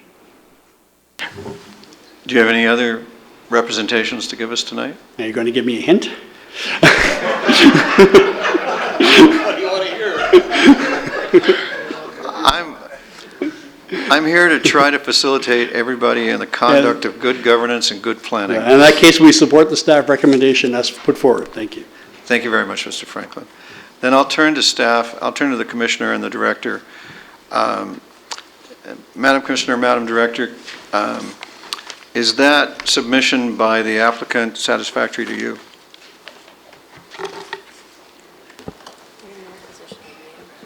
The recommendation that's in the staff report is included as part of the package. I wasn't actually clear from the delegation that was made what he was referring to as a staff recommendation, because the staff recommendation is what you have as a bylaw in front of you, and the staff report that's there. If that is what he meant, then yes, we would be similar. If it's not, then we need some clarity. Andrew, I'll let him speak for himself in a moment, but I understood him to say he was fine with the staff recommendation, and he was telling council that he was okay if council added the other restriction. And my question to you was, if that all happens, can you live with that? Staff have put forward the recommendation. If council would like to add some additional restrictions on uses, that would be a council decision. Staff haven't had the opportunity to provide any input to council on that decision, and so we could not say that we supported it. Thank you very much. I'm very appreciative of getting that clearly on the record. Mr. Franklin. Great. Through your worship, just to bring clarity to the situation, we support the staff recommendation as has been amended both by the memos that were given to council plus the additional prohibition. So the recommendation that's in your initial package plus 3 additional prohibitions, which are the motor vehicle dealership, yeah, I'll use my terminology and you can correct me, Councillor Adams, the automotive vehicle repair, as well as the service station use, are prohibited uses. There's also the matter of a food store. Which was already in the list, which I say beyond that, yes. So we wind up with 4. 4 total. All right. Satisfied? Councillor Adams. So just to clarify the terminology. Yes, sir. The 3 extras after food store were vehicle dealership, vehicle repair facility, and automobile service station. I concur. Okay. Thank you, Mr. Franklin, for your assistance. Councillor Adams, what is your next move? So I'm prepared to move the recommended staff recommendation with the additional 4th item in the prohibited uses, the automobile service station in the zoning bylaw. Thank you, Councillor Adams. Is there, Ms. Huckworth? For interrupting, Mayor Burton. When you are passing item number 5 in the staff recommendation, I just want you to be cognizant of the fact you're making another change, so you're deeming that to be minor and not requiring notice. So I just wanted to remind you that the staff report had spoken to the minor nature of the earlier changes. This is an additional one. Thank you very much, Councillor. Did you catch that? So could our staff provide appropriate word? Is the wording capturing what we're doing? Yes. No additional wording is required. I just wanted to point out to you that the meaning of your action now includes this one additional change when you're deeming the changes to be minor. So I thought I'd just advise you of the import of your decision. Yes, I deem this to be minor. Is that what's required? Thank you, Councillor Adams. Is there any discussion wanted by council? I'll put the question if there's no objection. All those in favor? Opposed, if any? And that is carried. And now, you know, with a little luck, we could beat the record established this afternoon at Regional Council. Hey, it was only 6 hours. All right. We have with us tonight the redoubtable manager of current planning, Gabriel Charles. And he is going to walk us through item 6, the recommendation report and zoning bylaw amendment for 70 Old Mill Road. Another matter which has consumed a lot of attention by members of council and may yet have its own surprises, who knows. Mr. Charles. Thank you, Mr. Mayor, members of council. I would note that this is a recommendation report for an application at 70 Old Mill Road. There is a bylaw that is attached to your agenda, which has been revised slightly, and it should be on your desk this evening. I can go through the details of that in just a little bit. So we did hold a statutory public meeting for this application back in May. The proposal has evolved since that time. The revisions to the bylaw are a result of the discussions that have happened between the proponent, the immediate neighbors, and town staff. The subject property is located in Midtown Oakville, the intersection of Old Mill Road and Cornwall Road. The property is currently vacant. Directly to the north is the Oakville GO station. Directly east of the property is a 6-story parking garage recently completed by GO, by Metrolinx. There's a kiss and ride which exits from the building southerly down Old Mill to intersect with Cornwall. There are 3 existing condominium buildings directly west of the subject property known as 40, 50, and 60 Old Mill. The original proposal was a mixed-use building consisting of 29 residential units, just over 3,200 square meters of office and retail space within a 9-story building. There were 2 levels of underground parking.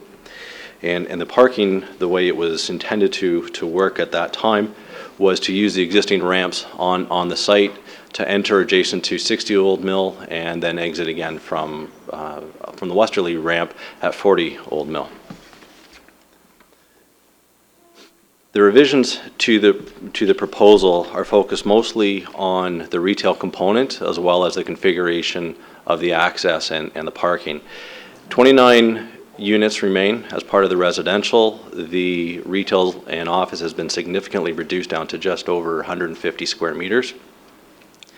There are still 2 levels of underground parking, and the way it works, as I'll show you in the next slide, is that the parking now would enter from Old Mills on the north side. This is the common driveway along what I'll call the left side of the slide, and it enters in through a garage, through an access to the garage directly on 70. So it does not need to use the knockout with the adjacent underground garage. All of the parking, the access is entirely contained within the 70 Old Mill site itself.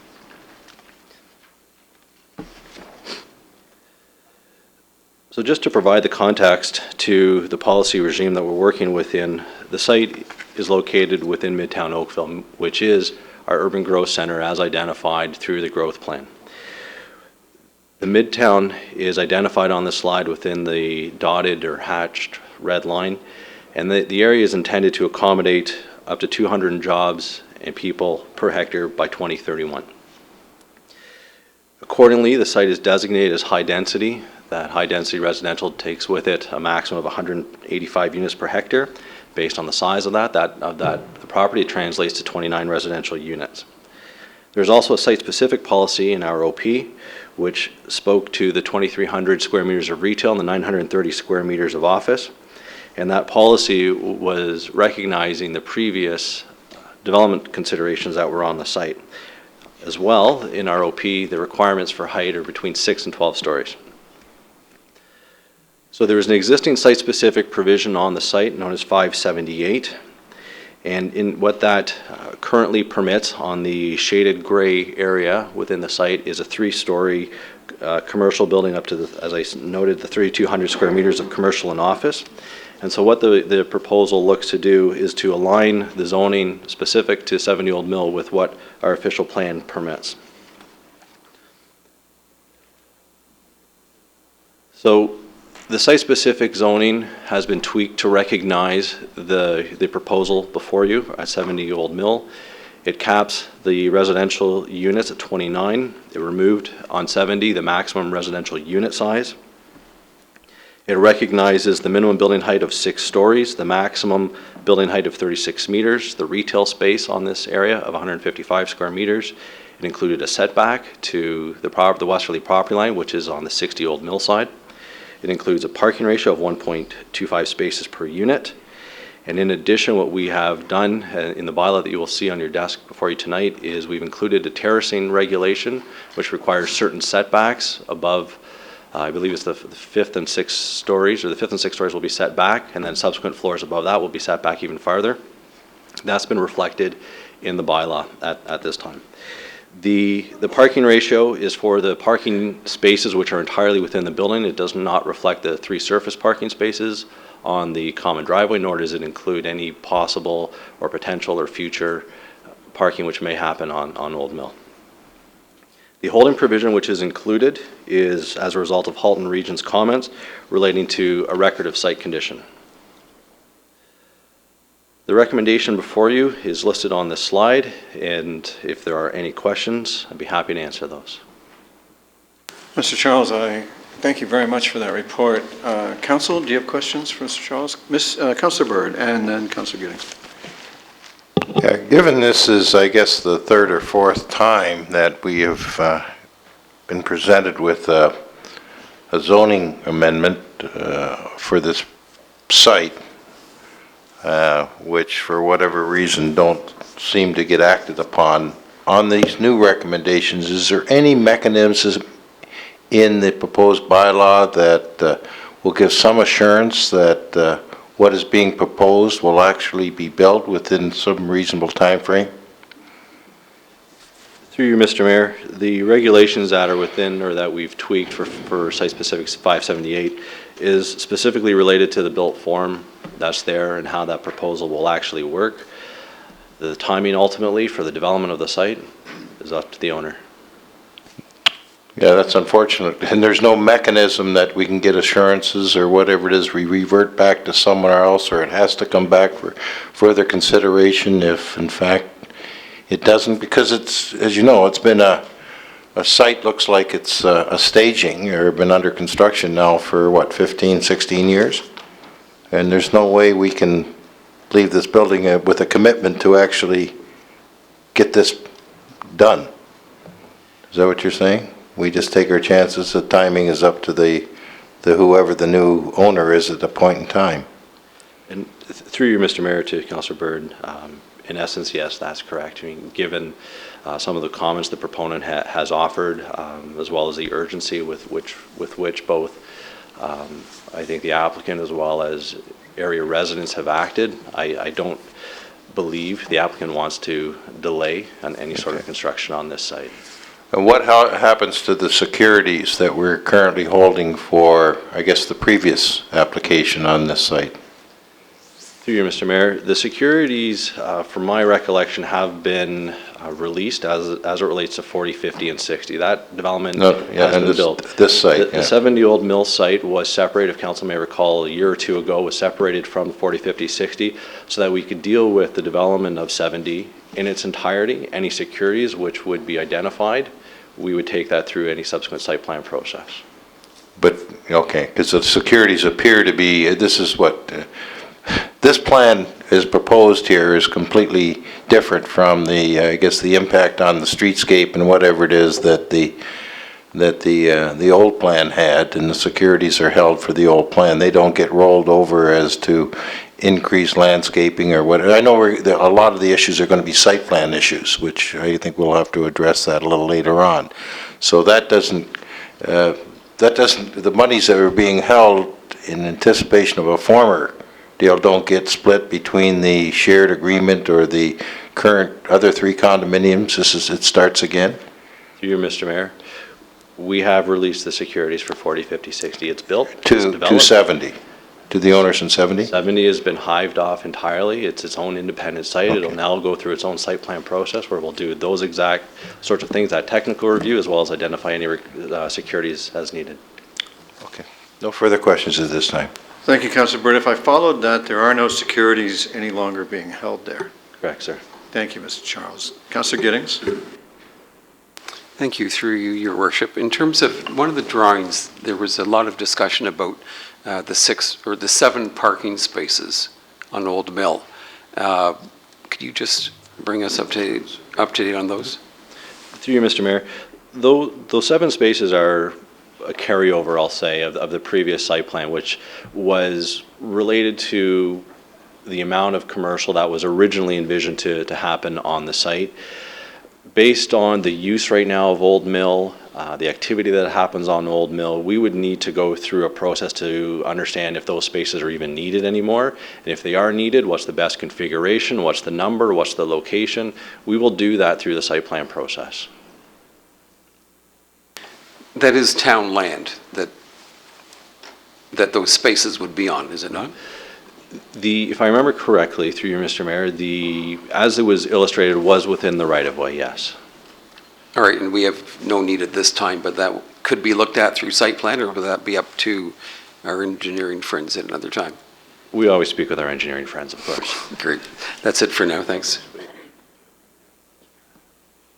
Thank you, councillors. Any other councillors with questions? Madam Clerk, do you have registered delegations? Would you call the first delegation? First delegation is Denise Baker, representing the Halton Condominium Corporation number 397 from Weir Folks. Ms. Baker, good evening. Good evening, Your Worship, members of council. I'm just going to ask Mr. Charles if he would be so kind as to put up the site plan that he had previously. Thank you. We have, as you've mentioned before, this has been a long process. I act on behalf of Halton Condominium Corporation number 397, more commonly known as 60 Old Mill.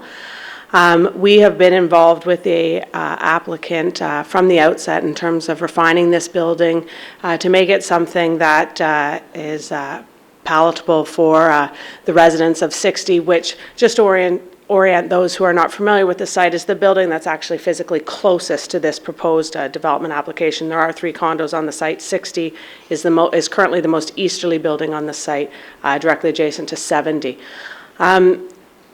We understand that you have a revised zoning bylaw on your desk, which speaks to the terracing that Mr. Charles that spoke you to, which are built form refinements to the building that my client supports on those. Other concerns I think Mr. Giddings, Councillor Giddings has raised were those 7 parking spaces, as well as, if you'll note, the 3 parking spaces on which appear to, I guess if one were to bring their car in forward, would be to back into the underground ramp. We understand through discussions with all those involved that these are typically site plan matters and will be looked at through staff, both planning and engineering staff, through the site plan process, and the residents would hope to continue to be able to be involved in that process going forward. But as it stands now in the application in front of you with the revised bylaw that's been put forward to you by Mr. Charles, my client, Halton Condominium Corporation number 397, does not oppose the zoning application before you. Thank you. Thank you very much for your information on this matter. Madam Clerk, the next delegation.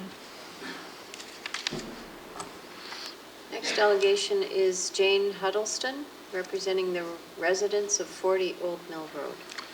Ms. Huddleston, Council looks forward to the information you bring us from number 40. Welcome. Thank you. I just want to reiterate and emphasize something that Ms. Baker said about the involvement of owners going forward in the site plan process.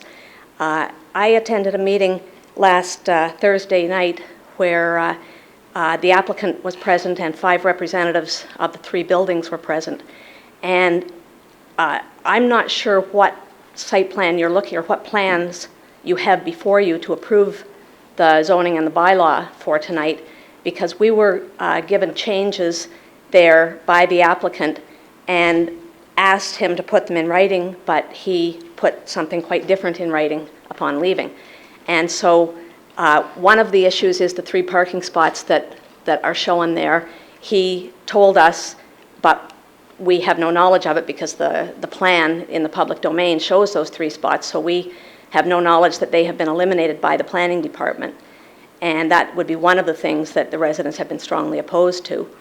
One of the other things are the parking spots that Councillor Giddings mentioned on the southbound spots that's on a road that has no southbound traffic. And the applicant also assured us that the driveway would not be made any narrower, the driveway to the 3 buildings would not be made any narrower than it currently is. But we have no plan that shows that. So I just wanted to emphasize the importance that we don't know precisely what the councillors have before them to vote on, we as residents. And we want that involvement in the site plan process going forward. Thank you. As Ms. Baker said, these are site plan matters, and so they're not really before council tonight. No, I understand that. It's my understanding that Councillor Giddings has an addition to the recommendation. Perhaps he would be good enough to read it out. Thank you, Your Worship. Ms. Huddleston, I was looking at adding that staff be directed to hold a consultation session regarding the site plan and urban design concerns of the residents of 40, 50, and 60 Old Mill Road prior to staff finalizing their recommendation and report to the site plan committee on the site plan application submitted by the developer for 70 Old Mill Road. Will that be satisfactory? Yes. Thank you. Thank you. And can I just get an indication from planning staff if they're all right with that as well? The planning staff are all right with that. Madam Clerk, is there another delegation? Yes, the next delegation is Eileen Murray, representing the Board of 40 Old Mill and residents. Welcome, Ms. Murray. Did I mishear that you're both from 40? Yes. Okay, welcome. We look forward Thank to you. your information. I'm Eileen Murray. I'm the president of the board of 40 Ulmer Road, and we just want to let you know that we don't oppose this proposal before you tonight. That's it. I'll turn my microphone on for that. Thank you very much. Thank you. Madam Clerk? Next delegation is John Den Elzen. Van Den Elzen. John Van Den Elzen? Thank you. Any others?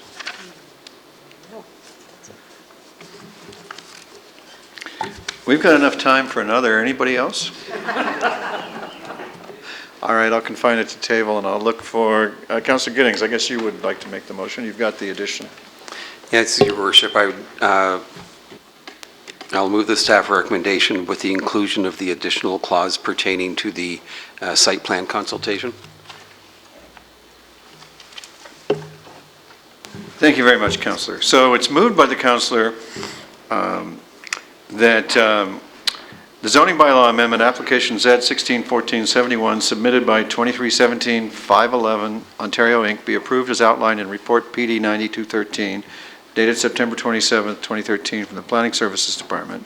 2, that bylaw 2013-106 be passed as revised. 3, that Town Council, in accordance with Section 3417 of the Planning Act, determine that no further notice of a public meeting is required with respect to this application. And the additional clause, that staff be directed to hold a consultation session regarding the site plan and urban design concerns of the residents of 40, 50, and 60 Old Mill Road prior to staff finalizing their recommendation and report to the Site Plan Committee on the site plan application submitted by the developer for 70 Old Mill Road. Discussion? All in favor? Opposed, if any? Carried. I will take a minute to say that I think everybody concerned here, and not just on this application, but I hope everyone concerned here has been able to appreciate the way everyone, applicant, council, and planning staff have been able to work toward a common good here. And I thank and congratulate the residents for the way that you have approached it in such a professional manner. So take that thanks from me, please. Now let me ask, are there any members of the audience who would like to leave at this point? Just show me your hands. I'm going to have another short little recess to make that so it won't be too disruptive.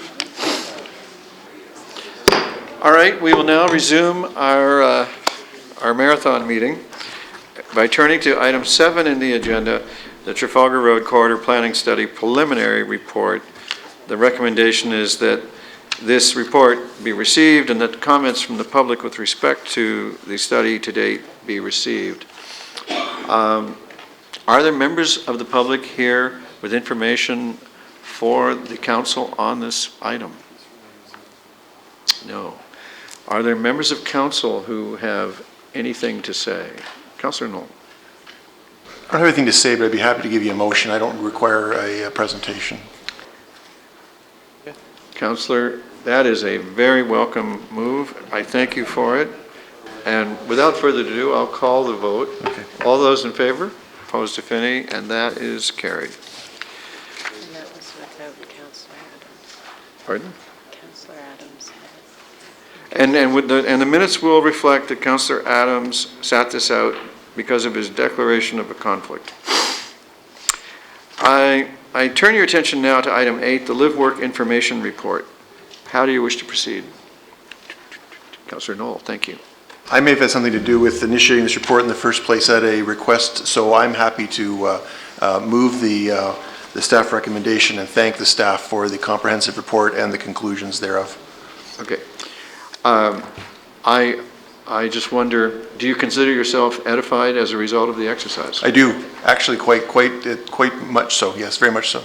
Well then in that case, perhaps we can turn our attention to the planning director, who would like to introduce someone to you, who may have had something to do with it. And I'll come to you, Councillor Bird, in just a second. Planning director. Thank you, Your Worship. Through you to members of council. I just wanted to note that this was a request from a previous council meeting, council direction on live-work units. And we have a planner that many of you may not have met before. Her name is Carly Dodds, and she's the author of the report. She's here this evening, and Carly is a planner in place for Ita Wagre, who, as you know, is on parental leave. So I wanted to introduce Carly and give her the benefit of meeting you and putting forward her report this evening. Thank you very much, and welcome, Ms. Dodd. And I hope nothing that you've seen tonight deters you in any way from enjoying your stay with us. Councillor Bird? Yeah, I understand the concept of the live-work, and it, it sounds well, and I can see the advantages, disadvantages. In the building design, is there any way that we can ensure there's a connection between the work part of the building and the live part of the building, like putting storage for the residential unit in the basement of the commercial unit, so that we actually get what we're trying to do, that this connection between that it really is live-work, that people are living and working in the same complex, rather than just suggest it's happening. And we know in reality in certain developments here in Burlington that it is not, that it's two separate units, a residential unit sitting on top of a commercial unit. Councillor, I wonder if we could begin that answer by turning to page 271 of the agenda, and the first sentence under limitations in the middle of the page. And that'll give, while we're looking at that, that'll give Ms. Dodds an opportunity to approach the podium in case you require more. Yep, I'm just thinking like everything like fire doors and whatever it is to put in the building that ensure that there is some connectivity between the work part of the building and the residential part of the building. Ms. Dodds. Good evening, Your Worship and members of council. I'll refer to page 8 in the report, the Ontario Building Code Act. It defines a live-work unit as a dwelling unit having an area of not more than 200 meters square that contains a subsidiary business and personal services occupancy or subsidiary low-hazard industrial occupancy, and which is used and operated by one or more persons of a single household. If you want to also turn to page 2, there's an illustration of a typical live-work unit in Oakville. They are combined, but they're usually separated by a door, and there's no control in place to guarantee that that door isn't going to be locked and that there might be two occupants. There are no controls in place to ensure that those living in the unit are also utilizing the workspace and vice versa. That's what I was getting at. There's no mechanism in the required design that would encourage the type of use that we're trying to encourage. That's correct. That in fact by fire doors and separate entrances and whatever it is, in fact, it works the opposite. It doesn't appear to be any particular reason that it's live work other than we have called it live work. Yeah, and through you, Your Worship, the building code requirements for the commercial or office space, the non-residential space, and the building code requirements for the residential space are different, but that's the only distinction between the two. Thank you, Councillor. Councillor Robinson. Thank you very much, Your Worship. Through you, Madam, I just want to speak a wee bit about the situation of live work C3R in Bronte, and particularly on the south side. I don't know how familiar you might be with that, but that's been a nightmare since, in my wisdom, Council erred in their judgment of approving that a number of years ago, albeit it was recommended by our planning department of the day. We've had nothing but lawsuits, not enough parking, no garbage pickup from curbside, and on it goes. The rooms are too small, everybody's suing everybody else, and it's been a general mess. Have you got any comments about my comments with respect to that? Yes, through you, Your Worship. I'm not familiar with the lawsuits, but I did indicate in the report some of the limitations are parking is one of them. Specifically, if the unit is utilized by two separate occupants, both requiring parking, that can be an issue.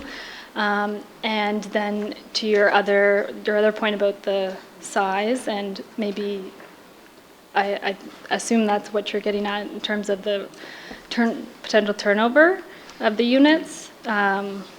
Is that what you're? Well, it's a complicated endeavor. They can't use anything in the basement level other than for storage, although many have tried, and then they get prosecuted. And the other thing I mentioned was no waste pickup at curbside. I did not touch upon waste in the report, but with regard to the basement being used as storage, in the current bylaw, you would not be able to use the basement for the commercial purposes, but in the new in-zone bylaw, they are looking at that.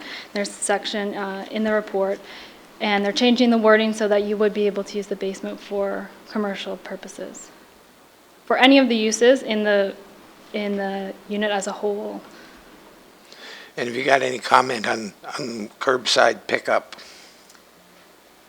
No, I don't. Does anybody else, Your Worship?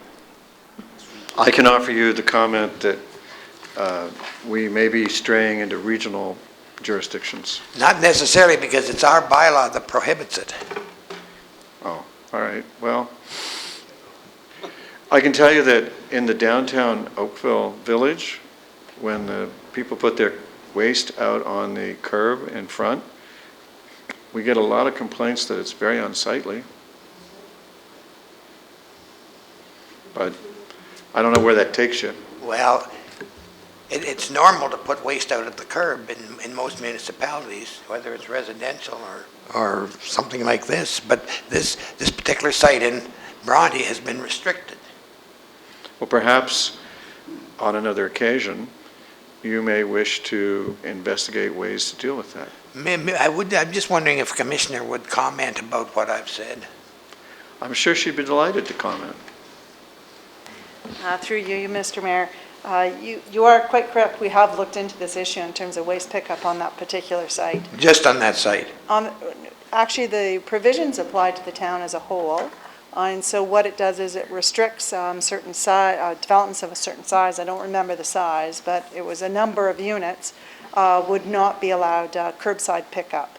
They are to be designed in order to provide for on-site pickup, which the region could provide if there was sufficient room for it. This development was approved at site plan without the sufficient room to accommodate for the public pickup from the region, and so therefore the requirement is that they provide private pickup. And that's a result of the development, the way it was approved. Thank you, Commissioner, for reiterating that, and I'm satisfied that she's confirmed my suspicions, and in the future, I think we'll need to watch this very closely when we're approving these particular situations, Your Worship. Thank you very much, Councillor. Alrighty then. Councillor Knoll has given us I've lost track. Councillor Knoll gave us a motion, and I'm going to call the vote before I forget again. All those in favor? Opposed, if any? Thank you very much. Thank you. That's carried. Thank you very much, Ms. Dodds. And now, we've saved the best till almost last. I guess the word for that is penultimate. Our penultimate matter tonight is the Downtown Cultural Hub update. And if we'll give our attention to the Commissioner, despite the hour, she will excite us about this. Commissioner.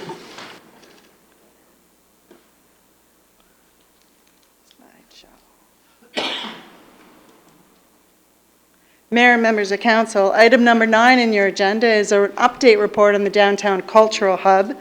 As you are aware, the Downtown Cultural Hub is one of the many projects that we've initiated in the downtown in order to implement the goal of livable Oakville, in order to create a major downtown center that provides for commercial, office, entertainment, and cultural facilities. The project is part of the Vision 2057 program, So this, as you know, is a network of studies, master plans, in order to provide us that roadmap to 2057. The downtown studies as a whole is included within the Live It category, but you'll also see within the Preserve It category the Heritage Conservation District, which this council approved just January of this year. As part of the downtown studies, there were in 2010, Council had approved a downtown strategic action plan. There were 12 actions that were listed in that to be completed.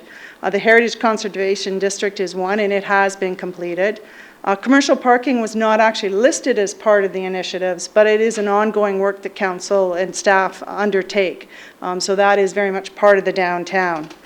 The 2, 3, and 4 that are listed there were studies that are to be undertaken. They were given a longer time frame, and in part some of them have started. The Heritage Incentive Program, which Council approved, subject to budget, would definitely benefit the Heritage District within the downtown.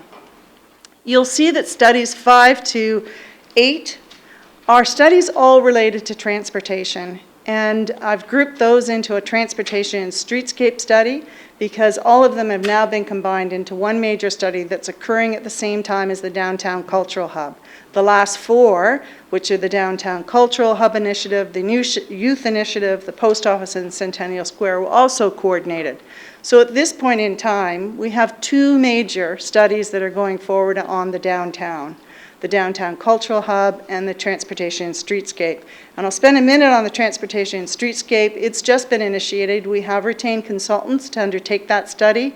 It has 4 main components to it. The downtown square, looking at to see how that can be revamped. And it very much coordinates with the Cultural Hub because it has lots of opportunities to create gathering space that complements the cultural aspects of the downtown. But the Transportation Streetscape is also looking at mobility on how we move cars to facilitate our loading spaces, move our people and our cyclists through the downtown. The concepts of the one-way street will be revisited through that project. The loading space along the lakeshore frontage will need to be looked at to see how alternatively we can provide for that in order to look at the 4th part of that study, which is the streetscape. So how can we create a better interface along Lakeshore in particular, but also on the up-down streets in terms of creating a better walkability to the community, street furniture, better lighting, the interface with the buildings, and really respecting that heritage aspects that you had approved through the Heritage Conservation Districts. And the last component of the study is parking. And while you will see the commercial parking study coming forward in November, the aspect of parking in this study is going to look at how it best is accommodated, how it can be arranged, that will then also complement the streetscape component. So while I'm not here tonight to talk specifically about that study, it is very much a context for the Downtown Cultural Hub. The Downtown Cultural Hub has also 4 components, and I will speak to each of those components just a little later on in the presentation, so I'll leave that for right now. The Downtown Cultural Hub we started in June of 2012. Council had given us direction to start that study. And when we looked at it, we split it into 5 phases of it. This is phase 1, and it's really the feasibility and trying to understand the scope of this work that has to be done.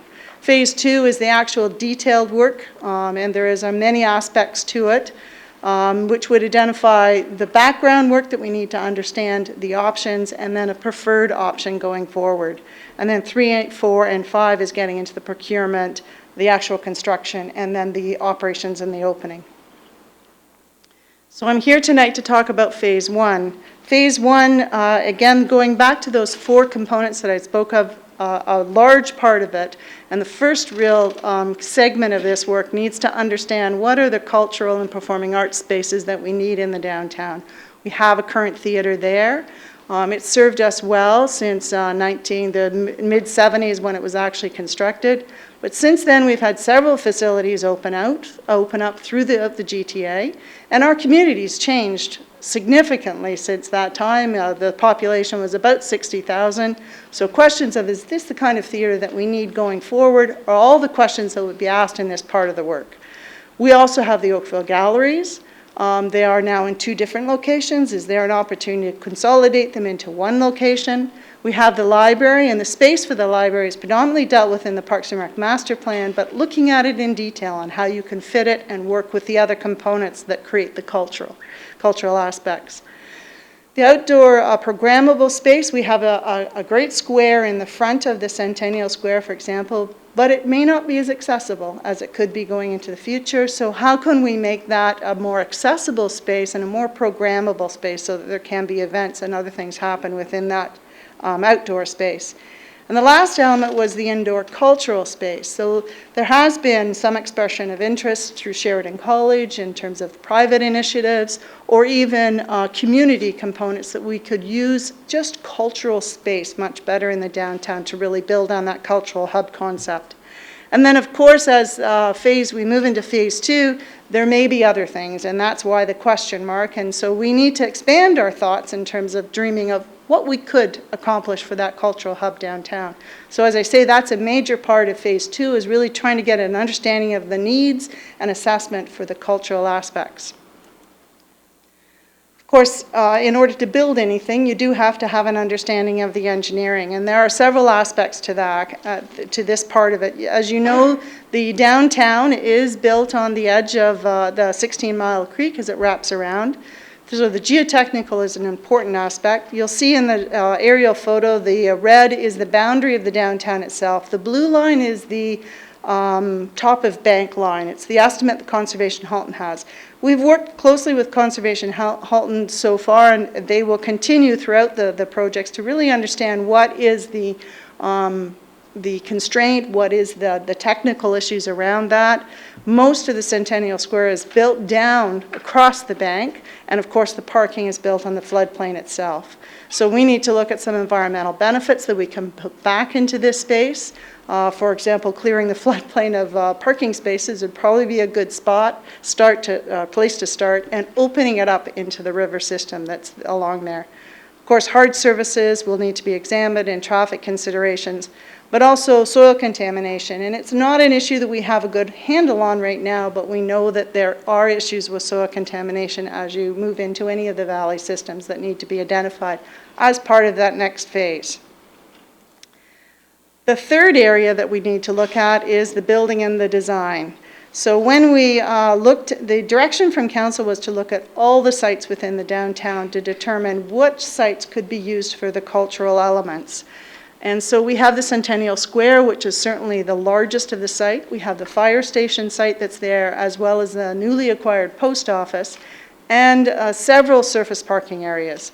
And one of our first conclusions coming out of phase 1 was that the surface parking areas are probably, for the short and midterm, best used for surface parking.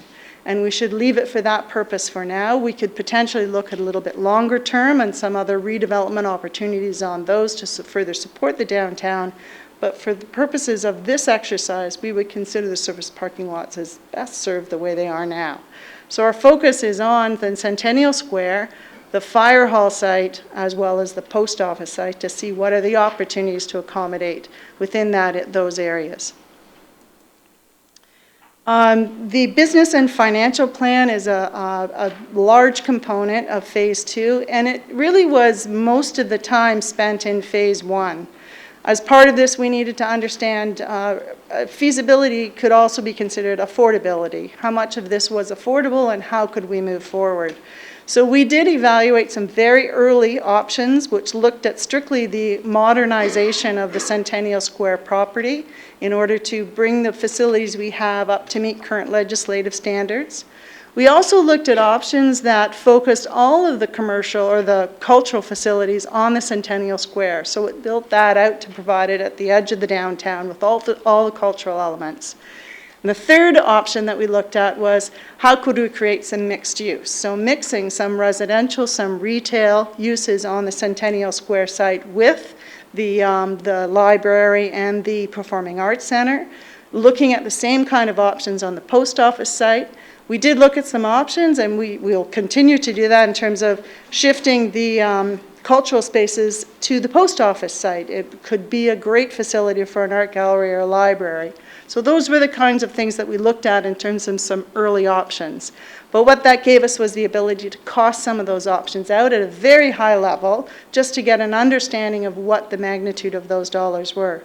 We also looked at some revenue options in terms of the sites that we have there. We looked at the fire hall site.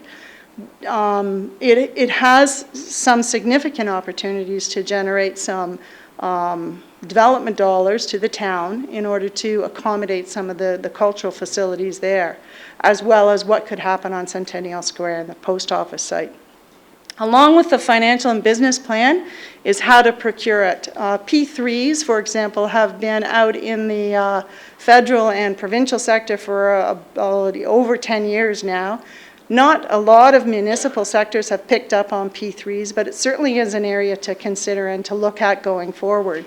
There is some opportunities for some cost savings there, to look at the life cycle costs, and to get even into the operating component of it. And of course, we need to look at other funding sources in order to bring this project forward. So the business and financial plan, we set at a high level as part of phase 1, and it needs to be studied in much detail in terms of phase 2. So the conclusions of phase 1 were that the modernization of the facility in itself, that's a base case, would be another way of describing it, is substantial cost in itself. It is costed at this point at a high level about $30 million. There are revenue opportunities within downtown. Downtown is a highly desirable area, but yet the revenue to produce from some of those sites that we looked at is not significant enough to be able to cover the cost of that modernization.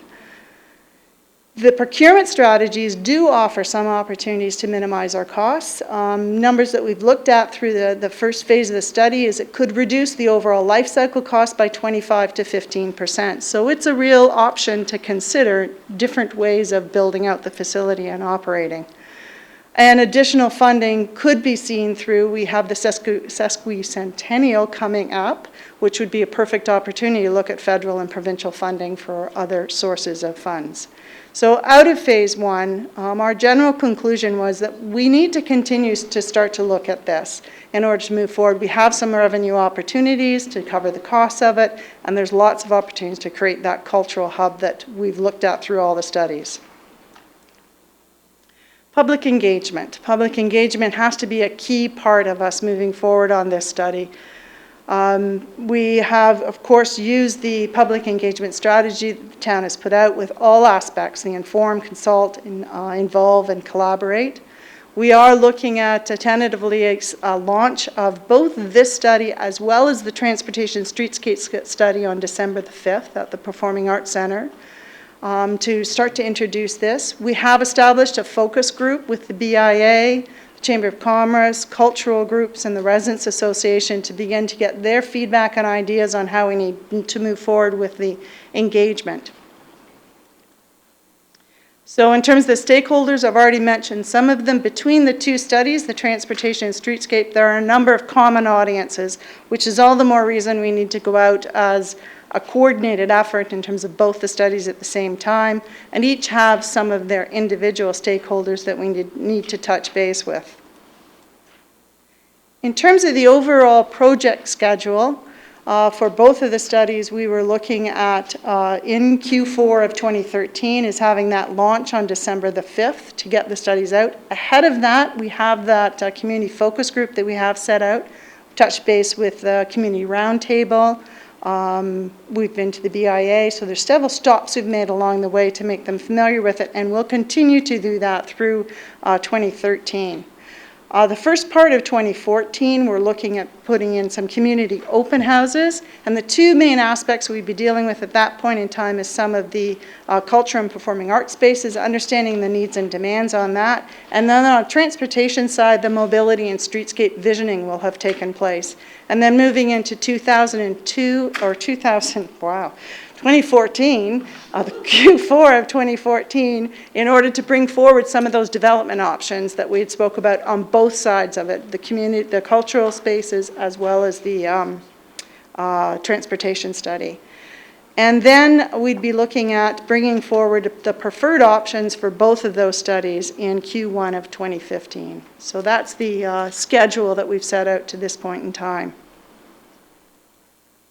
So the recommendation that's in front of you tonight is recommending that council endorse the initiation of phase 2 with those 4 components that we need to do the detailed work on, and for us to undertake a full community engagement program in order to move forward with the downtown cultural hub. And I would be happy to answer any questions. Thank you very much, Madam Commissioner. This is indeed very exciting. I see indications of questions from every direction.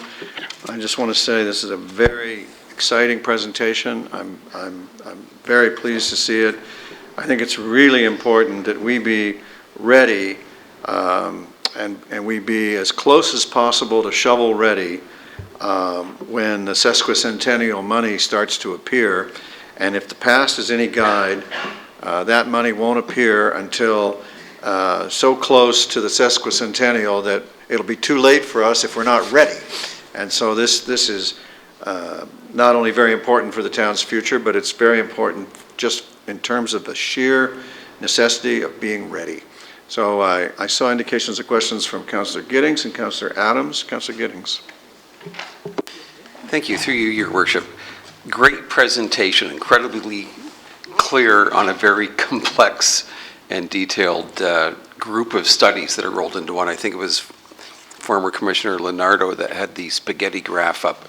Yes. At this point, 1.5 years or so ago. So thank you for untangling that and making it as clear as it is. There have been ongoing discussions and postponements of the rebuilding of Lakeshore. Does that put this on hold? Does it work on times in terms of rebuilding the actual Lakeshore Road? No, I think in terms of the capital budget, I believe has the rebuilding of Lakeshore in at 2015. So the timing of this work will help us get there. And we can better understand what are the costs of that project. So I don't see us delaying it any further than it is already. Right, I appreciate that. 2015 is the time. In terms of the streetscape, that will obviously be a vital component before you rebuild the road to be able to redo the streets at the same time. And so that will be one of the earlier segments of the study?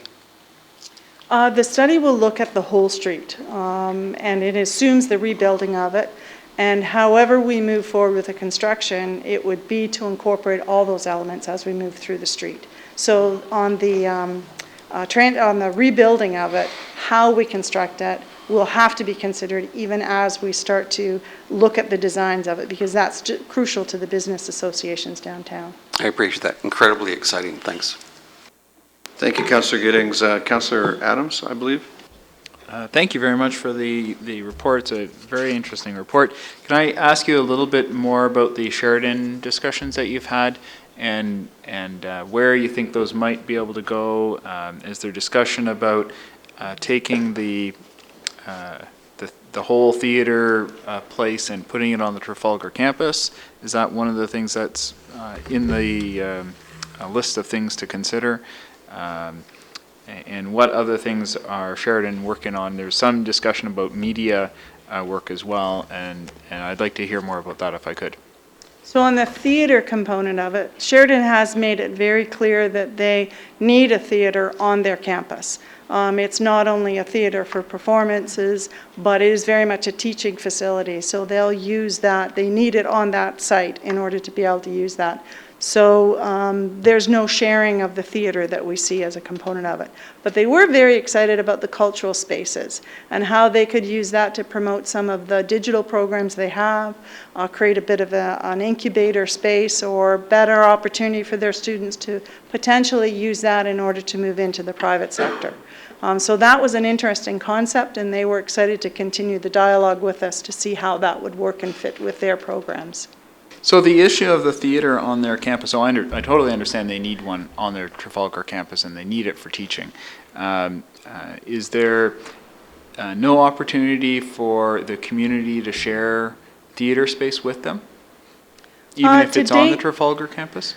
To date, they haven't identified that in terms of us using their facilities. When we undertake the needs assessment, though, I think we need to consider that there is that facility that they're going to be building, as well as the other facilities that have been built in the GTA. So as part of the needs assessment, we can assess that. The understanding that we have from Sheridan is there'll be limited opportunities for us to use that. So, so we'll take into account how big their market is, or how big their facility is, and what might be going on there that therefore won't happen down at ours, wherever ours is. What discussions have they shared with you about what they're planning to build there on their Trafalgar campus? They have actually entertained with they have, I understand, signed an agreement with a private sector developer, so similar to kind of a joint venture development, and we have seen the plans for the front section of the Sheridan College. It includes some of the residences as well as the theater, and then it's complemented with some private sector residential development. So there is those proposals that they have had out there on the marketplace, although in terms of applications, we've had discussions with them, but no applications coming in. So I'm familiar with what they have now currently on the ground. Is there more in terms of theater? Yes, as terms of their early proposals that we had seen, they were looking at constructing a new theater out closer to Trafalgar. Okay, thank you. And Councillor, given your long-running concern about student housing, the mention of residences in plural must have made your heart beat faster in terms of getting more residences on campus, which is what I understood you to want. All right, Councillor Demoff. Thank you, and thank you for the presentation. The slide before this, when you talked about getting engineering studies, I can't remember what the wording was. And design and building and design, we're not actually getting plans done, or are we? Are you actually getting to the point where you're, or are you just looking at feasibility of different plans? As part of phase 2, we would get into looking at, I wouldn't say detailed, first of all, the engineering studies, let me answer that. That would look at the engineering requirements to accommodate buildings. So how you provide for traffic, how you provide for the services of hard services, water and wastewater, how parking fits and works on the sites. So those things would be dealt with in the engineering studies. The building and design at this phase 2, we'd be looking at, yes, how you could accommodate buildings on the site themselves. So it wouldn't be the details of drawings that you would see at site plan, but it would be fit to understand how those blocks could fit on those properties, and understanding from the community some of those objectives they would look for in that building design. And can you remind me how much phase 1 cost? Phase 1 was about, I think it was about 200,000. Okay. Thank you. Thank you, Councillor Demoff. Any others? Councillor Khan? The report and also your discussion, you you used the word modernized facilities. And we were having some discussion over here about that. The premise here is that you're going to be retaining the existing structure as much as possible and then be adding to it. Is there any sort of option, and I was looking through the report about from scratch, building from scratch? So the modernizing is an adding on to the facility. For example, there was a lobby space we could look at, and it was looking at all the elements that should be increased to make that facility last another 50 years. In terms of the other options, they were mostly looking at new builds. So it could retain, in terms of the theater, it could retain a portion of the theater and build a much larger one onto part of it. So there are a variety of options in there, but it's certainly considered new build. Thank you very much, Madam Commissioner. Thank you, Council. I'm personally very excited. I'm very grateful to staff for such a clear, comprehensive, and visionary report, and I'd look to Council for a motion. Councillor Lapworth? Councillor Lapworth moves the staff recommendation, and all those in favor? Opposed, if any? And that is adopted. That brings us to our last item. I will look to you, Council, for Councillor Duddick moves the Heritage Oakville Advisory Committee report. Any discussion? All in favor? Opposed, if any? That carries. We need a motion to rise and report. Councillor Robinson, thank you for that. All those in favor? Carried. I rise and report that the Committee of the Whole has met and made recommendations on consent items 1 and 2, public hearing items 2 and 3, discussion items 4, 5, 6, 7, 8, and 9, and advisory committee minutes item 10 is noted by the clerk. And a mover and seconder for this report would be in order. Councillor Khan and Councillor Elgar, thank you. All in favor? Opposed? That's carried. Council, is there any new business to occupy us tonight? Thank you. Perhaps then we could have a mover and seconder for the bylaws. Councillor Duddock, thank you. Councillor Grant, thank you. This is authority for the bylaws 2013-91, 95, 96 as revised, 106 as revised, and 110, the confirmatory bylaw. All those in favor? And opposed? The bylaws are adopted. Thank you very much for your time and attention. That completes our agenda. It's been great working with you. With many of you, we've been working together for coming on 9 hours today. So, and we're still raring to go, right? So, good night all. We are adjourned.